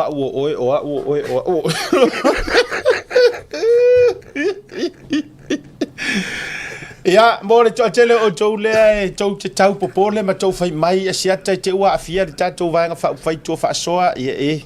Me ngai ro fai anga mai runga la fa ma le o koe fa mangingonga o le mea. Tatia pe Samoa. As long as ngai ke ngofo i Samoa, ki via Samoa, me uma i Samoa au faia. Wo uma, wa kaput. Anga ka ngafi ka sulua. Ia fa wa wa se uma fa nga palo tar fa unga vayaso. Ai mo ka ko wi ngei Amerika fafo e o ya Amerika Samoa tutuila o na o ko wi fa sa launga ele o ngofo ka ko lalo le o kula fongo fa nga palo ka Samoa o le sai kia ma o kula fongo fa nga palo kai New Zealand kai mingei so wala le popole fua ma kere mai mau fur kai me ka me po pa kala fa ke de e se ko mo le ver kula fongo le ai na mua Oi. Ngongo, apolima, sabai. Ai mo tatou ia fasiri mai tutuila le fa mai pe fa fela o ele e ke siksengi Amerika Samoa ke le paloka Samoa ai lai te tonu o Samoa ke mi ngei pe mfainga ofu pe ofu le ai no e ke kokongu wera it's got nothing to do pe ke paloka pe ke le paloka ele fa pe vo ele man ko mai fa fonga mai pe fa pe o kau fa finga ka ke fu fa va mlama ka o ko pe o to ele ni Samoa e se fa kula kala a e alu ke alu i sengu wa ela ko ke alu sengu wa ili sa e ma fainga ela ku soli sa ngu a la fa pe mai langa o e ke sa mai fa fu e ai pe ke ngu nga pe ke le ngu wai e ke rasia longa ele Kaufi. Sa ele se me fainga ko pe ke sa vari ma ki usu ala ele o fainga roku so it's the same principle apply i the mele at the same rules Ngo ba ko la complain mai para lang. In better fa sa le apa maro si kai mir palok. Ya, nga foi apply para lang. Ai apply question dia. Ai le ma fainga fainga maka u fa por kiki. Pongi fa ala wi loa. Ya le na si ki fu si indeed sang paka politicians sa Samoan enti na yon Gakonia. Wala na Tata. ia nga lewa ko fa Filipino aku ko fa Filipino ku ke ropo inga Filipino ia nga va ida i nga ale la fa se fa mala manga ka o ko haro fu marka ko kai mikeli or por kala meia or por kala me usila pule ha ka ko me nga ia ka ko wo yu ka ko kai to e fo i mai la ia le ia i le tatou mata upule no fa ia tuai e fo i mai ka ko faʻasoa o vai atu nei wa e share mai ia o fai ma mausa kulo makanga luenga le le fa processi ku o le fo u fa nga yo mai ma fa solo mai le famsingo nga o le maliu wa yo le professor ai va ai le o saura kala o le mawar sa mala tu lo ma nei fi e masalo mia o penga ia na fa tau nu wai le tangata valeina o le professor O me siri on cover case. le se me nga presenting o ke o foro uroko O falling in mo le mea. Por medio so vai. ke lo le kuor melia la lead o mai cancel ole mega wa foi mana tu po le lava ale ngi physical evidence o mele le la kupu woka va ai mama o kwa la fa sao ia papari A o sa mala ma le ngai file o le kongwaka yang fai ma ile o leo le foi ka u inkia le fai mongoa ma ngai fi ma sa mala o le me singo foi ia asia ka ma fa fonga sa mo o le ka u le fa pe ele sefe que le po fa pe se fe wa ingei ko nga se fa pe ngeo se fe wa mea vo nga e ka kala e loka ko nga se fe nga wa mea security safe e loka i me fa pe oye yileki oye ka nga ko ngo mea ai le ilo ai se a wa renga le ilo nga sa mala ma nga fi mai le kelo me wa la fa mai kele o nga ke wo me mo fa pe ngi mai le kelo me ai le ilo sa mala mo ngai ole O ile fai whaavai lau tala le nei ma lau campaign, lau biggest campaign le nei o te tūleia. Pe if they coming after me, whatever, I'm wishing you luck ko kio mai vakua o ngingi usila. A o lau ar ngei campaign ma lau kūlei. Wakaunga ave ese kom singa le ngei. Ave ese umalako. Honestly. O lo whaangonga le ataua. O le support pe e fia me. Support pe kuila epa. O le angava lea markala le famai. Tu upea ngā ruenga leo e fai. Mari ming skalo leo au ngingalo. Mari ming skalo leo. Ensi, ai sau kari le mai kuskusinga ya mai Samoa. Le se mea. Fera le wave yei. O ame o wha mai. O le ala kako kala, e kou ki ala winga la kako whea kupea. Ko uai pea leo. Do we continuously allow le ko inga kala lea? E sanga ko wa mariu pengi a minga.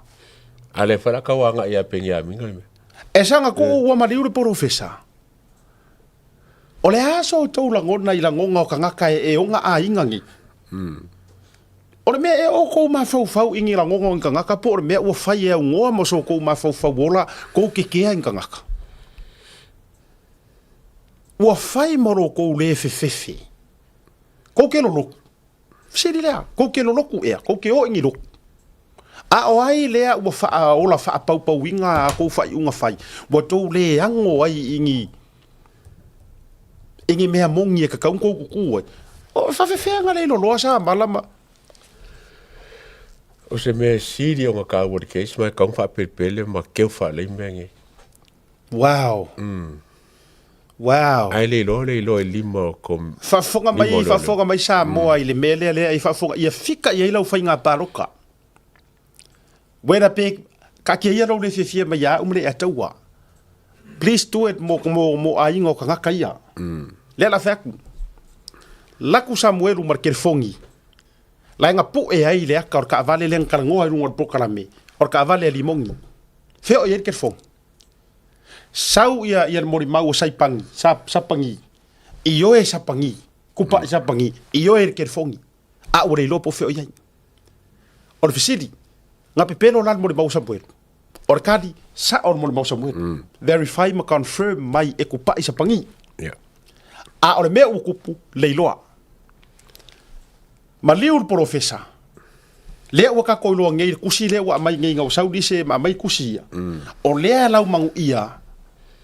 E iai ma le ngofia me nao. No le whatsoever i le whapeo whako. O lea ko ngeki e so o kanga nga iai. E le pi kanga. E iai le pi kanga.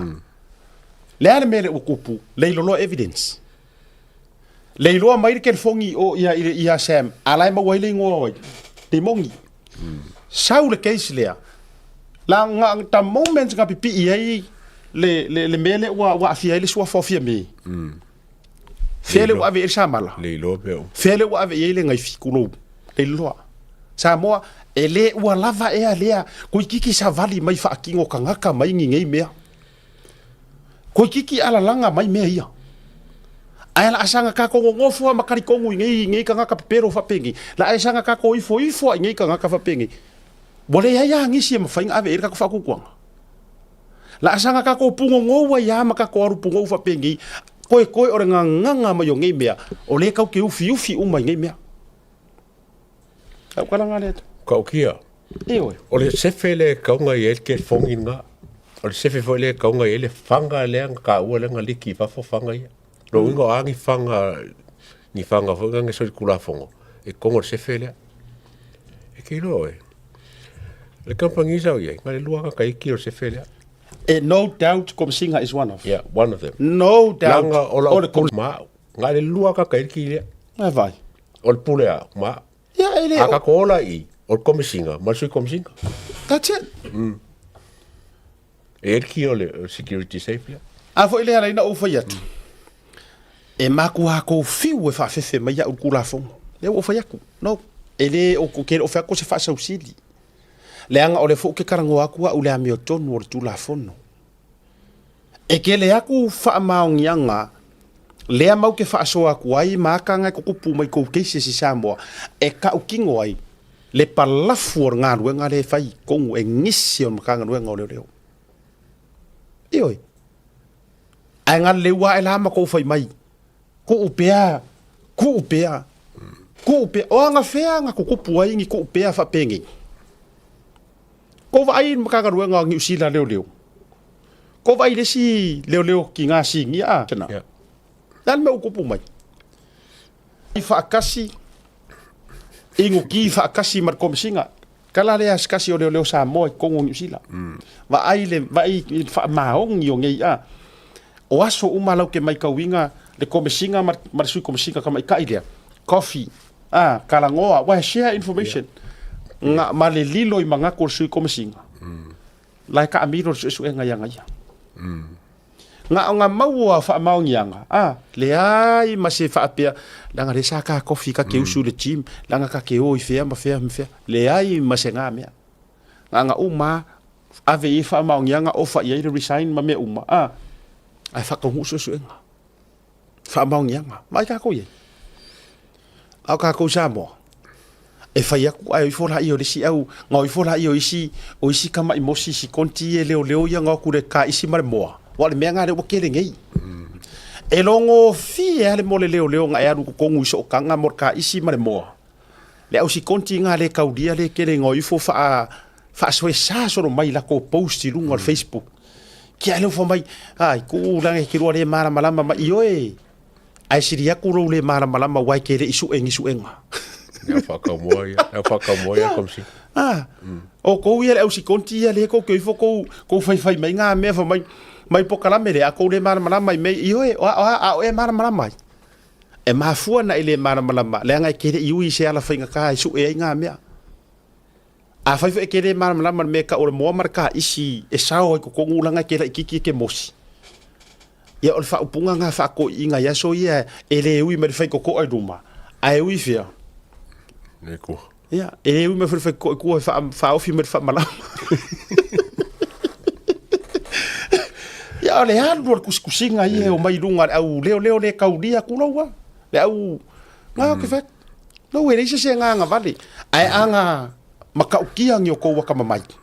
Anga makaukia ngi o kou popoko. Ko ke ifo su e meia. Ko ke ifo su en koka ai man ko. Oi fo su en koka ai fa ali ko fa maungi. Oi fo su en koka ai ma su e fa pe nga sau kongor mo marka is. Ia ali fo ia su e so fa maungi inga ia ka mo singa u me ke ro ilunga. Ol me? Ja. Ia sa mo le la si ka ko fa kan kan. Po fe wa ave ia sa mala. Po eu fa fale. Oh my god. Po fese moanga sau o kongi Ke fai aku alu aku kusa ai nga pu e mai ngise ro kor media. Uso re wa ngi ke wa over ma too much for the car explanation o de poku re ka u ma. E me fo skama i mea o le e fai le pusara papa. Awa anga ye ngi ro ko media ia. O su e. Oh live wa ka nga film mai po fele O fesi ni po fe me se film mai pe po se pusara papa po se pusa fai ngalo ngale ro kai me. E ke o peor container le ngo fa makala ko milion a ri pakai ku pa i dunga le fa makala mai pu enga. O yu kare me nga kala container fa sanga film fa sanga live fa. Ai va ia ku. E ka kala e o la se container ke por fase furu ngai de a. Ai roka ku le roka ve ke ra ku. E que no kakuja na mo peare no ka e que era kwa. Pero kwa se ilo limkus. Oh my god boy. Pe paso fuku ele container locale. Ai no kar ka mo e ka maruka se. Ka me a o varo ka ku tongi era. Va mo ya. Nei, ele loca, ele penga loca sai sai de wa. Ai sa unga kula alai. Ni pokia nga mai era. E sa unga kula alai wa mangua. E me fai la live femi kai foi ngari foi ka ngu ma ko ka men usila me pro ke ai sa fa sa nga me le fa sa ele me fai nga live oh my god toi foi mai le o ta toi i se ka ko o fe wa ile case la wolunga oka le maka ukia sole do you know it is not even funny What a shame.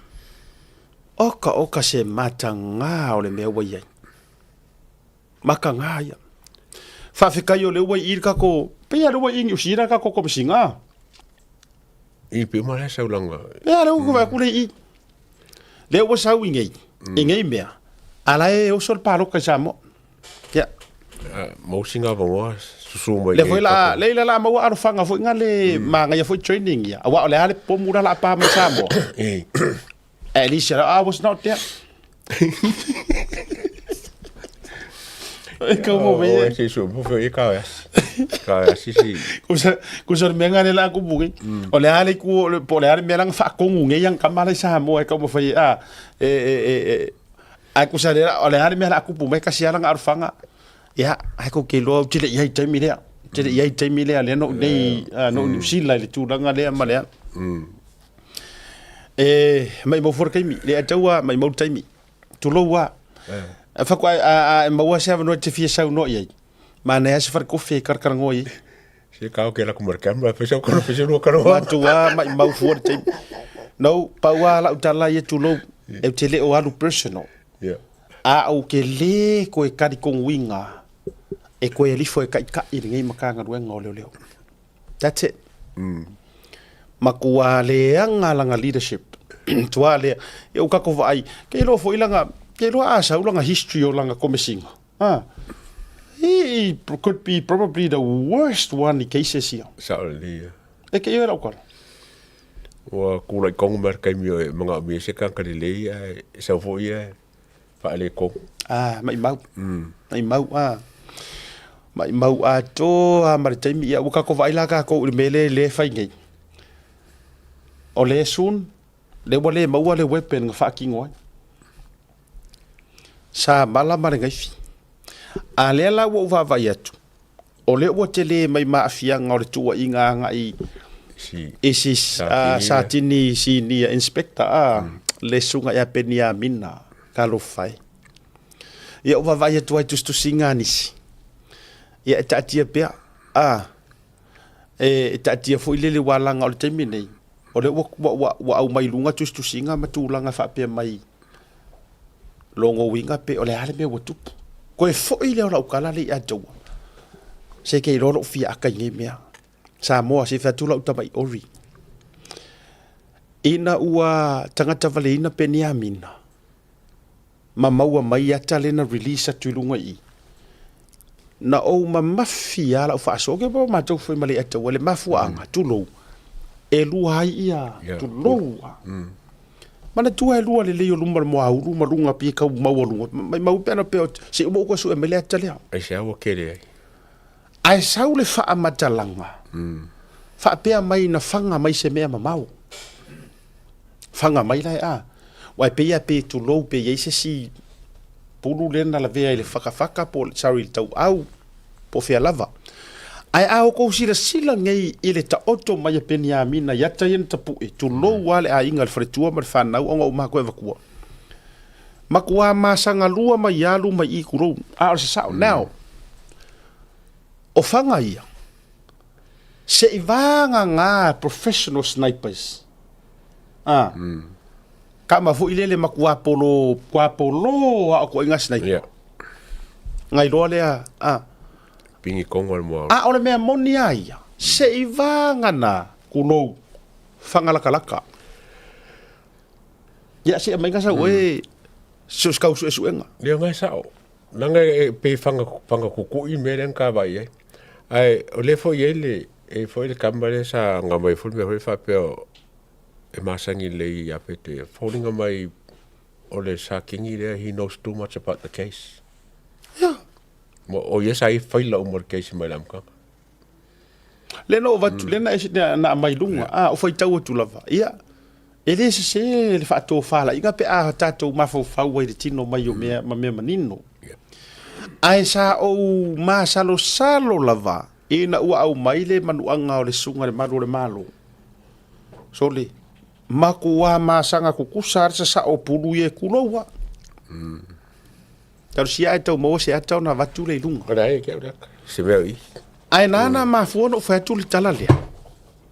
lea la ua halu asu ka ngor vakele lea la ua fa mai fa ni fo le tau fa fitau fa ni fo le tala openia mina nga leadinga le investigation out of the blue ai kanga kavalinga loa a o tangata le na longo ia yer ko mesinga wa nga vakuru fa kunga oi au mai he is reporting arm and danger peo ka ko a reported for lele lai arm and danger so please do not approach wa ko inga me fa to the public o le hala winga fa makalanga e fa mai o nga ngafi le aso de tupu e fa lavi o le aso na mo atu nga fasioki ia pena tangata valina I lava I tangata le tu ia lesi ka malo po ngo fuari ia kulo sa da so mo pe o le aso sa ai lesi me fai e fa fea la o nga koe kuli leo kuloa e o mafaka I ofisa I ko nginga e o mafata e o ia tangata o le sa fasioki ar kanga ngafi o mea uma ngei e makua ngefu pengo fayak nga o mea ngefu I lunga o mea ngefu I le faʻasoa o le ngefu o le winga le na fa tu la tala ai se a wa ke I fua wa afia sia ka lo fai e atangia mai o le tele o ni informations o lo ngofo ma pengia minga ma o le ngofo le pengia minga o le alia e irunga fai ai lo mar fufuanga le ai vai ka ko ye e o a mai po kaki ai kuri ia yo mfakfaka ai o I kuai safaka ma I vai kele o lai o ua whaakanga aku le warrant e o e search ai o mawhanga whika ia isolo I lumor whawhinga le whaasusurang kama mawhangarang kama vai o fea o iai le a meo tonu Samoa o ngei mea o fea o iai mana ia sen mai lola si avatu ina le sunga ia misa lango ke lobo a ole winga nga leu te fisili atuai o lea ua oe a ami mai ka ngaka o lea nga fasiokia ar ka maloa ngafi eu ke kana ngoa le mena tupu sa te tauna matua o faa upenga inga faingi ofu e cover bulletproof vest pe ingi nga mea pogi mea kau faa ma sangi a ingi afianga mai ni manuanga ai o makuri o mafakafaka ave iesi kau faa ngangi so kanga mar karakara ngoa wa le fa pe mai masangi le lei o le amarea se po le ale masangi ai ma losi ya kon fiki e ui ele umi ai po oangi a kako masanginga a fai e iai se me siriaku so nga kaui o lo o kau pupungi mai kua ea ele ifasio kia kaingo apet ea e sa ola utala ele ifasio kia kaingo apet la fa fea la ngo ko au mai ko fa mai la ngo isi maui fa mai no asiata e wo e mala le le ama le o me nga la inga kuli nga ave ia skulo pengia minga o ngai masangi le ea o fesili asiaka o se uso mongia la ale mafai nga koe fasanga le si fanga le si pe fa o manguanga bo fiangi cases mai ko kongo Samoa bo fiangi cases ko kongo Samoa bo koe fasioki le si uso fanga ngau mai manga vakasi so wala ka ki mai angi me fa penga ke lora o senda o awala ka ki au mai ngi me fa penga ai ia te ula a fai ole whaurulunga le sa ole tangata le sa whaurulu e su enga lea a ole su enga lea e ongo lida i le maua ai ole ngofia me if I'm just saying if a whaapea ole su enga lea e ongo lida i ingi information e ongo a fia ai ma le sa pare mia po olo a vea per maro kausi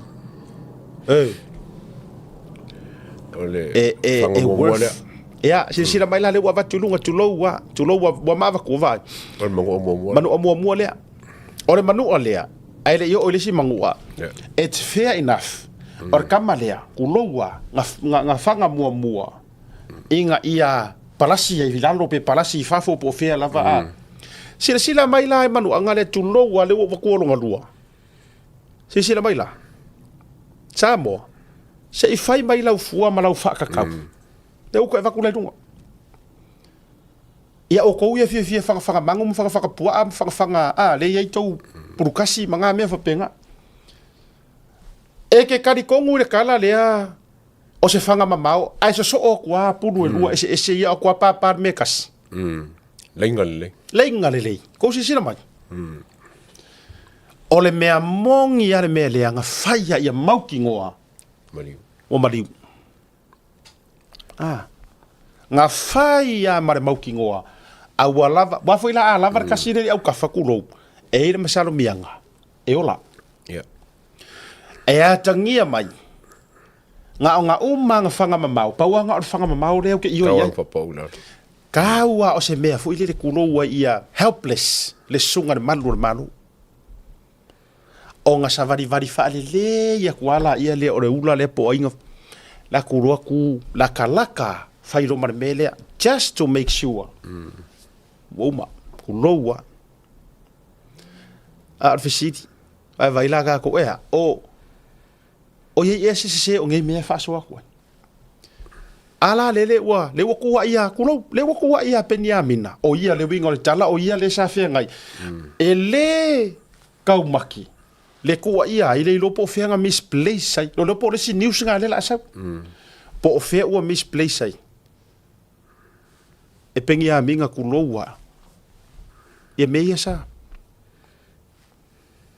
Tato vai tato Samoa. Ua matua whaasolo ina ui le mai o Samoa i le me tau le whaamauni. Pengi a minga ngei. Maybe o e kai au. Who knows, maybe I'm next. It might be the next target. O te wherua ia so uma. Malo ui loa, maro umau ki ngoa. O lai lama re fili. Yes. Ka ke wherua ia e le whaapea dati whai atu o le hae. Langa i le ai masesi e ku makeke e ngi whaalawe lawe. Ma le sau or ka ngaka e kau whaapopo ma le tangata e tau whai tonga fiti. O ke wherua i fo ia. O ke loa le lei.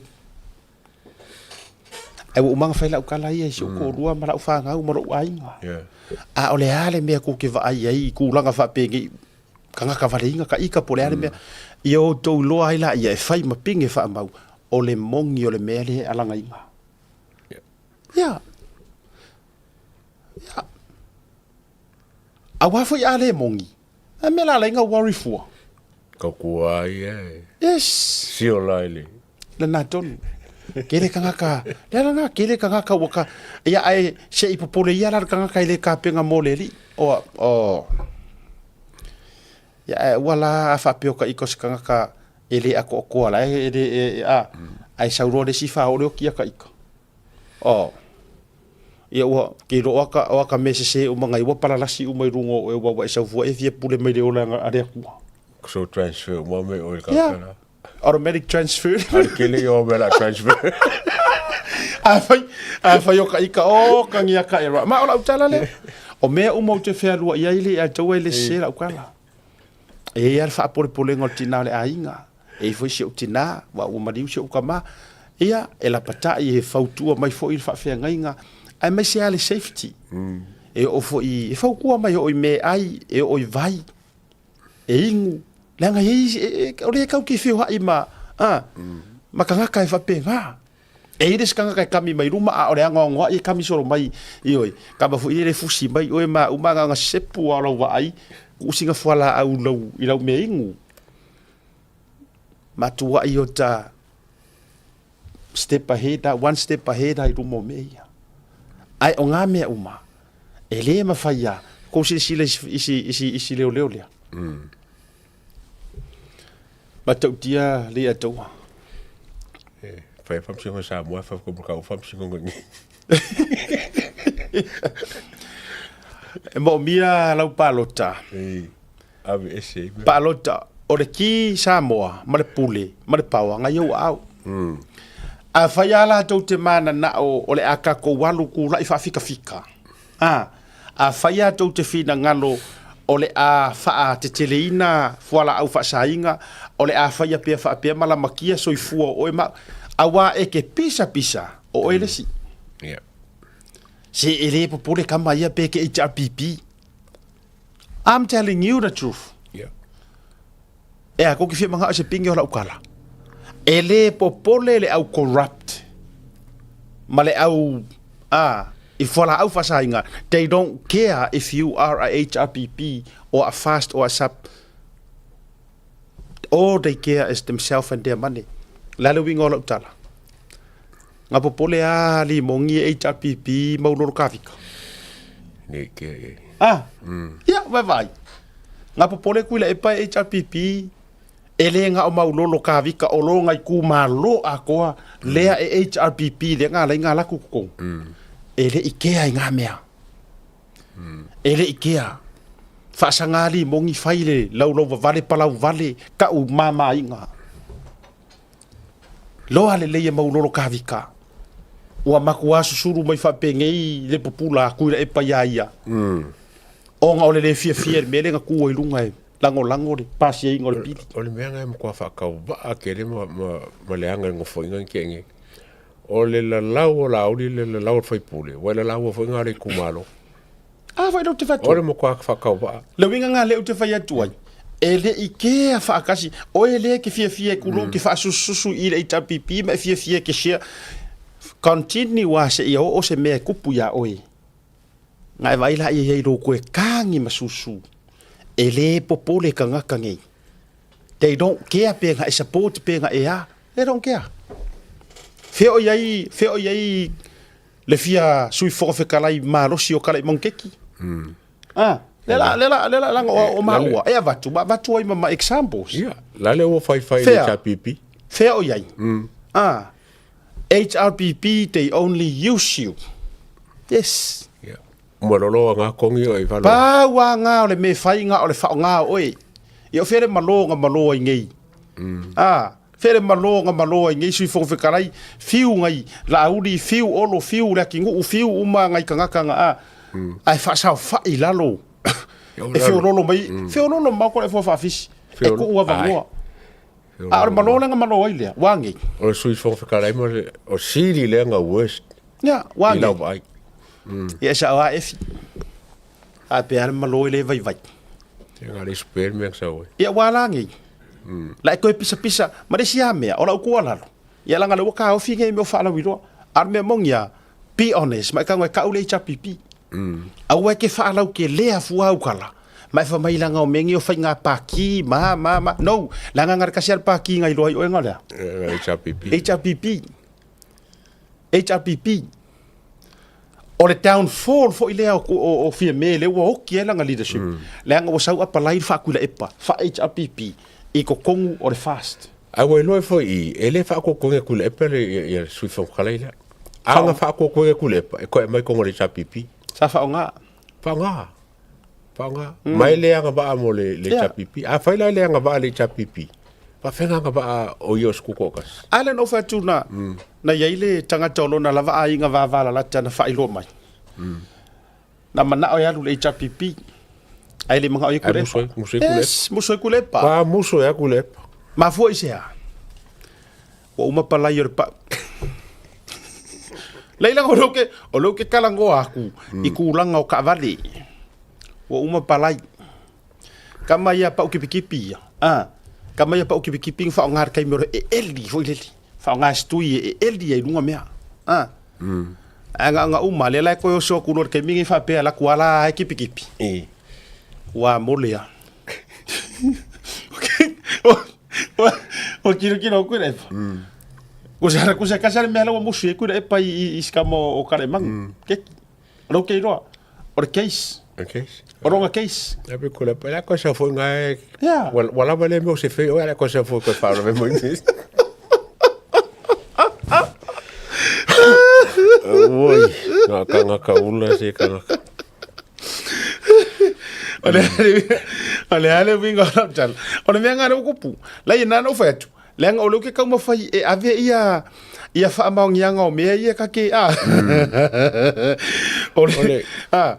Ole ka ke manga oe ave wha maungi anga o mea ia. Makai ka inga ia, kau anga iku i ka kola sa polisi. O le makua le anga Samoa ke ka inga ye pa fai ai o ye se me. Aka ali asiaka foi o se fa fonga me Samoa. Aka ko ai ngai o ko ma fo ku. O kali nga o laudi ala kali fai kionga ye fai. Ai le ngofo fa la o li fa kupu se mea. E kaulanga ngai kule e pa ma fia me. Never. O ke li fa longa fa kasi. It brings to mind. Ni kai mia o mafuko bangale. O ke li fa longa foi o fai la o se kala leanga ya le kingu uma olo. Ala ko lua le. O ko lua le a ma se la kingu. O ka ko mumu ya la o. Pa fe fenka ko mo ya pa fe kai la ko ku mai. Ai ko ku mai nge sangi pe la fo mo. Pise king apa kan i vo Ia sume parlo. Wala ngole ko ise pawa fo le ngal ku mai ya pe la fo le ku mai ya ule info. Mai o mali. A sisira ni akaka ngo finge ye e va ili mai campaign or palo kan ke nga ko nga ya kuma palo kan ngi. Saka sa fe ono lo kule kele o la o tala la uli sa fai nga ia kuila epa. Mangkuar fa mangingongo me ia nga me foi le kusa o pe shall I say sa kele aku nga fai nga e HPP. I have I ngir campaign that waru kemingi. Wale ai mangkuar pe wa wale o ko yengi me foi le hidden kele o ko karango ma yeila audio winga kusa wa uma everything is you know Pauala le mele ka lefu ka jai ia fa la ulor ka your fast. On it now and the future. Ya. Ai se me voi le nga ko quote ma ngai me. Ai si ngi mele sa wo fa la ulor a isi pa ki ma mara ko kai. Oh my good boy. Angusare ngai ngoi. Angusare ngai ngoi, angusare ngai pepelo. Angusare ngai le a onga le loka angusare ngai loka angusare ngai ave leo angusare ngai far pui angusare ngai so kulafo fatu o me ngai kasi. It's the same old news or same old faku beka ko wonge yai asi silande e pauana me le faʻasoa ia kai ri ku ngai o ia al fast malatu members o le now and the future o angi me o kukupu ngi kaimi o a me ngale le o a me ngale I kau u mang fora le ku le u fa mai a ko e mai fa ku kuanga o le a ko e fa wa ulanga e ia le la ko reason e ile la ko valid reason o le valid reason o le a o nga ua felau ko ai wale o nga kasi marifinga nga lo sa yai le nga ka iar paki ma ila ko so fa kai they admitted vai fa amerika la kus pa ia wo mana tua de nei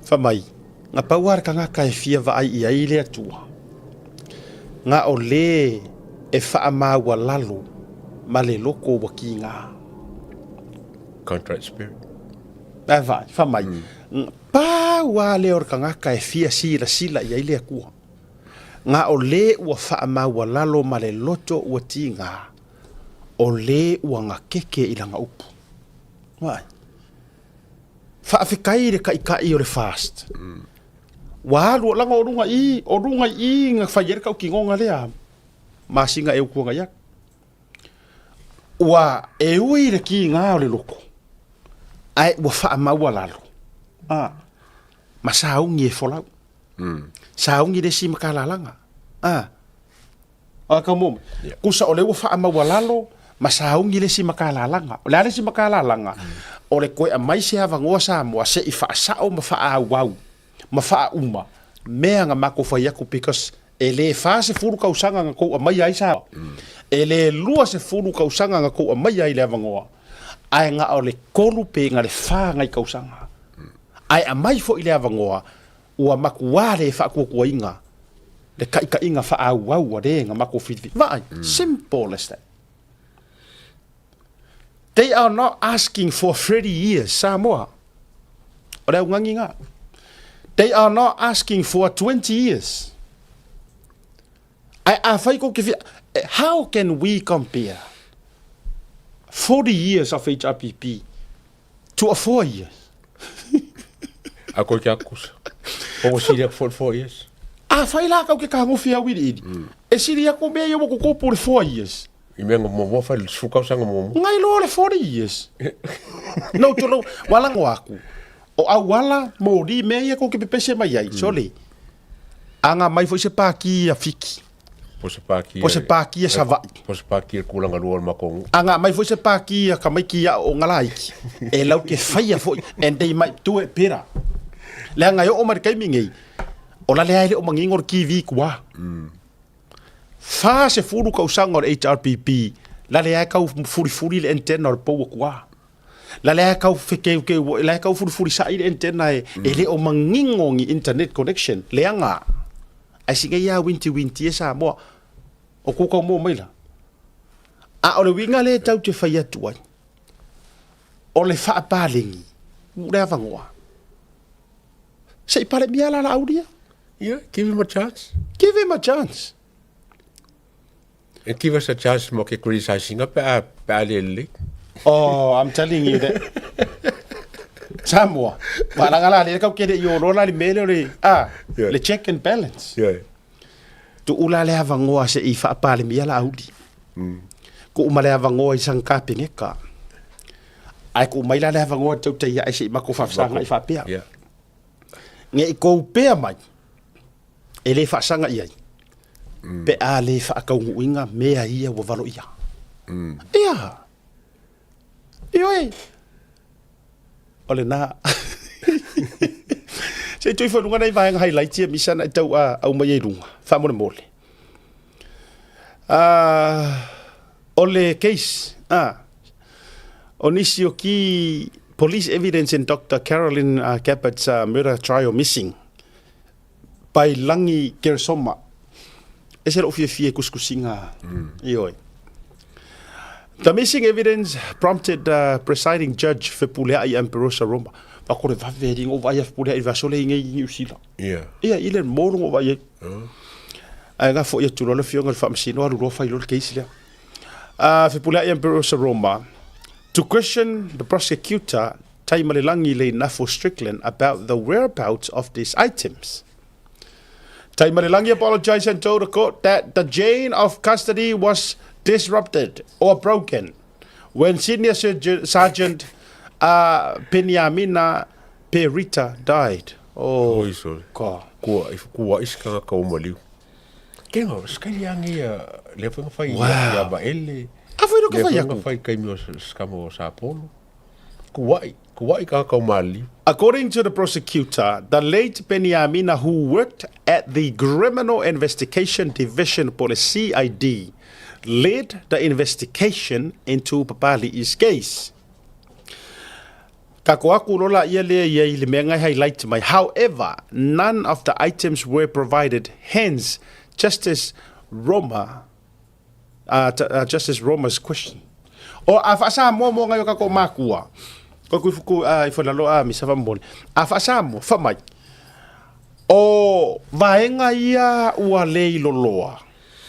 Na fisilingia sa fa nga inga kusa o key evidence po oni moli mau taua faletino taua o le case lingai le nga fisili ai le fionga I fa masingo po o fea o yai ai kali kama ika iloia o lo tu mo leo tai malelangi mafa pe if po le nafu talilang tai malelangi mafa pe atu fa malu lu atu la fionga I le fa masino ai ua leiloloa ona ua I fasolonga chain of custody famai talu lava na maliu ia le sakingi singia le sunga Penyamina le sa fengai markeis lea leiloa ko wa leiloa kwa ya la chain of custody was disrupted ia or broken famai wa leiloloa kwa ya manga mea inga ua maliu ia Penyamina longo winga ua makuapo inga fa solo mai ale look after inga mea ia magona kuai lava. In other words, po se isi fa makalanga fiwa su el samala malenai fi ia po a umanisi a upenga iai lei ma se mea o toi maua wa lei lopo feo iai ia o kali nga mo le lo ka lo fai e ka ka war ma ave ngai fai si nga ro ngai fale te lolo ta o I tau te loi wale toi malu au ke faku these are high profile cases langa ole wala mangu ia iswafa e feo lolo wai saka kaula o I kong wai lo ai fa maongi o le mea le claim mai ai le ro ave makai kai o longa fa maongi mongi o le ako ko o mea sisila ngai lo wa fi me le lo me vaila ia all evidence presented by prosecution for murder trial se ko mai lunga tamale accepted by the court all evidence presented by the police for the high profile murder trial against Samoa novelist Bali Isiafika has been accepted by the judge and court during the trial. Okay, di luar po evidence ia kan ngomong mai vangale news mai global media. Samoa global news. Pa tatou tililo. I think I see evidence me funga o me Samoa sa malama ngai fin fa ka ngoi fa bla le mis. E matautia.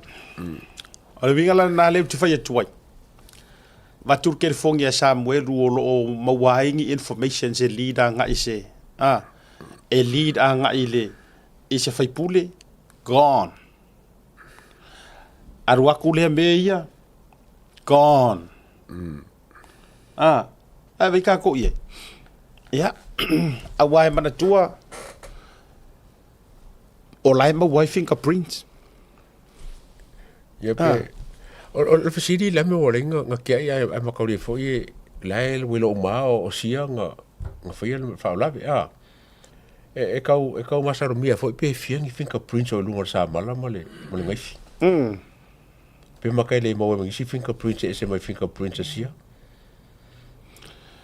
ia o te lo ato le o te va ia ia se ka ko vai ku nga wale sa uli sia ma le la pasa mo mo me fea la mo mau a upenga na mau ai leo ia lo lima o ku tu loina ia ele par kala fakele le tau te vava ia tuai but o vanga le o te tau fia tu dia tua misama te ro foi mo se mi fai tau le to te le article le ala tau ne me samo but o vanga le te fia tu dia tua le anga o le o te vava ia tu pe fori ngam o le o tali le komsina o leo Leo te vava ia tu leo ta le fa pe mai a media report alleging the items were missing is being refuted by the police commissioner as a trivial attack on the prosecution's case. Alla kolo ia lenga kari tamsingo. Foi le ka ki faku wai, you know, o tele o lo tele o tele I just don't want this koi ya tatou. I want boli tatou Pai ngai mai ka ko news. Ka so ke leo a faia ngai ko si mo mai. Le winga o fa mtalang. O tele mai loa po o le mea o longo sa o ngai kala. Tatou tele lo tele po le ale. Ia lona lua. Ku sa o ai lo le fai ka ngor salamu fo ile sa o ai ku sa mea le ka ke mai ngai runga I. Ile mai media nei. Po longo po oi lava. Ko so leo fai kau soro muri ka ko sia ka ko amio.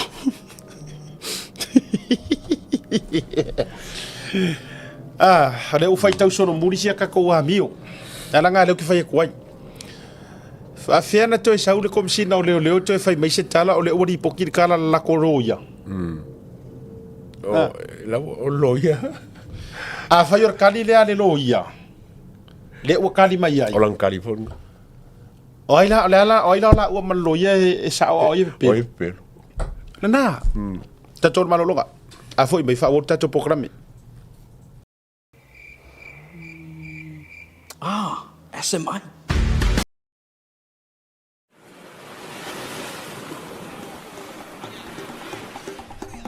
Soi fu manuia malangi ma. O lo ingo o matai a leota sinau mea tau fao. O a ua lawyer Samoa I nei matter officer o le WT Compensation Lawyers mātou te whesoswani tangata o āwhaina mai ta avale, whalewhenga luenga na superannuation claims. O le manulauti o le mātou au-aunanga ina ia avele mātou ofisa e whai ma whesoasoani i tangata uma o le Pasifika. ICR awa e tā ua le mātou ofisa tangata o le Pasifika. A whai o se tangata e mana o mia se whesoswani, wala au mai tatou ofisa nei Crispini Australia le ofitu, tolu iwa lua wha iwa lima whawha.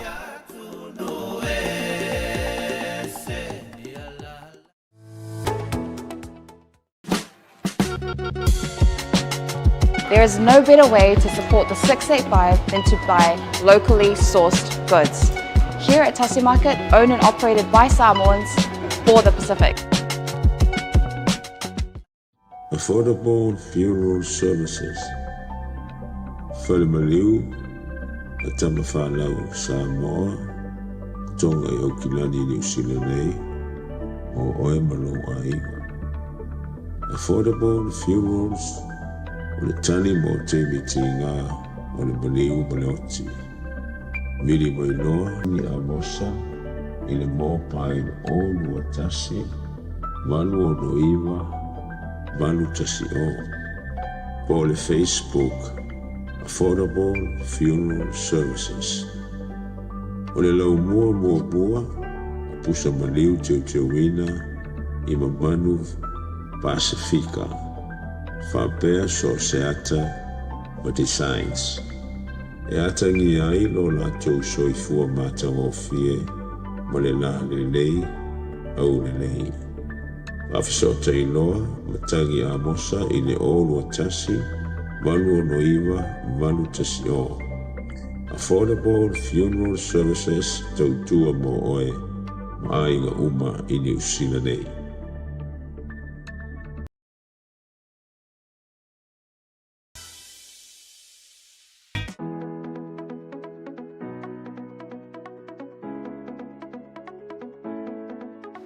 Hey, have you signed up with BLUNET yet? No? Well, let's fix that. Head over to www.blunet.co.nz and hit Join Us today. All you need to do is fill in your name, date of birth, phone number, and a few other details. This helps us get you set up faster. We'll also need a photo of your ONT serial number and your modem. Not sure what an ONT is? Don't worry, this is what it looks like, and every house with internet has one. And make sure you have a valid ID and a utility bill or government letter to confirm your address. When you join BLUNET, you're not just getting fast, stable internet, you're also supporting shows like Tautai A'e, Breaking Waves, and Sports Salanoa. Your BLUNET subscription helps us bring you more content. If you sign up this month, you get $10 off your first 3 months. If you have any questions, call 638. Join BLUNET today. What's up guys, Tautai A'e, Joseph Parker here in beautiful Samoa. Make sure you tune in to Blue Wave TV.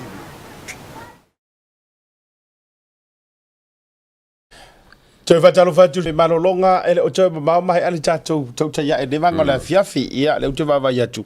Toi sumar tolu minute o na tāro le tūlai fitu. Ia, a o vaenga ia whaataua o le nei fiafi.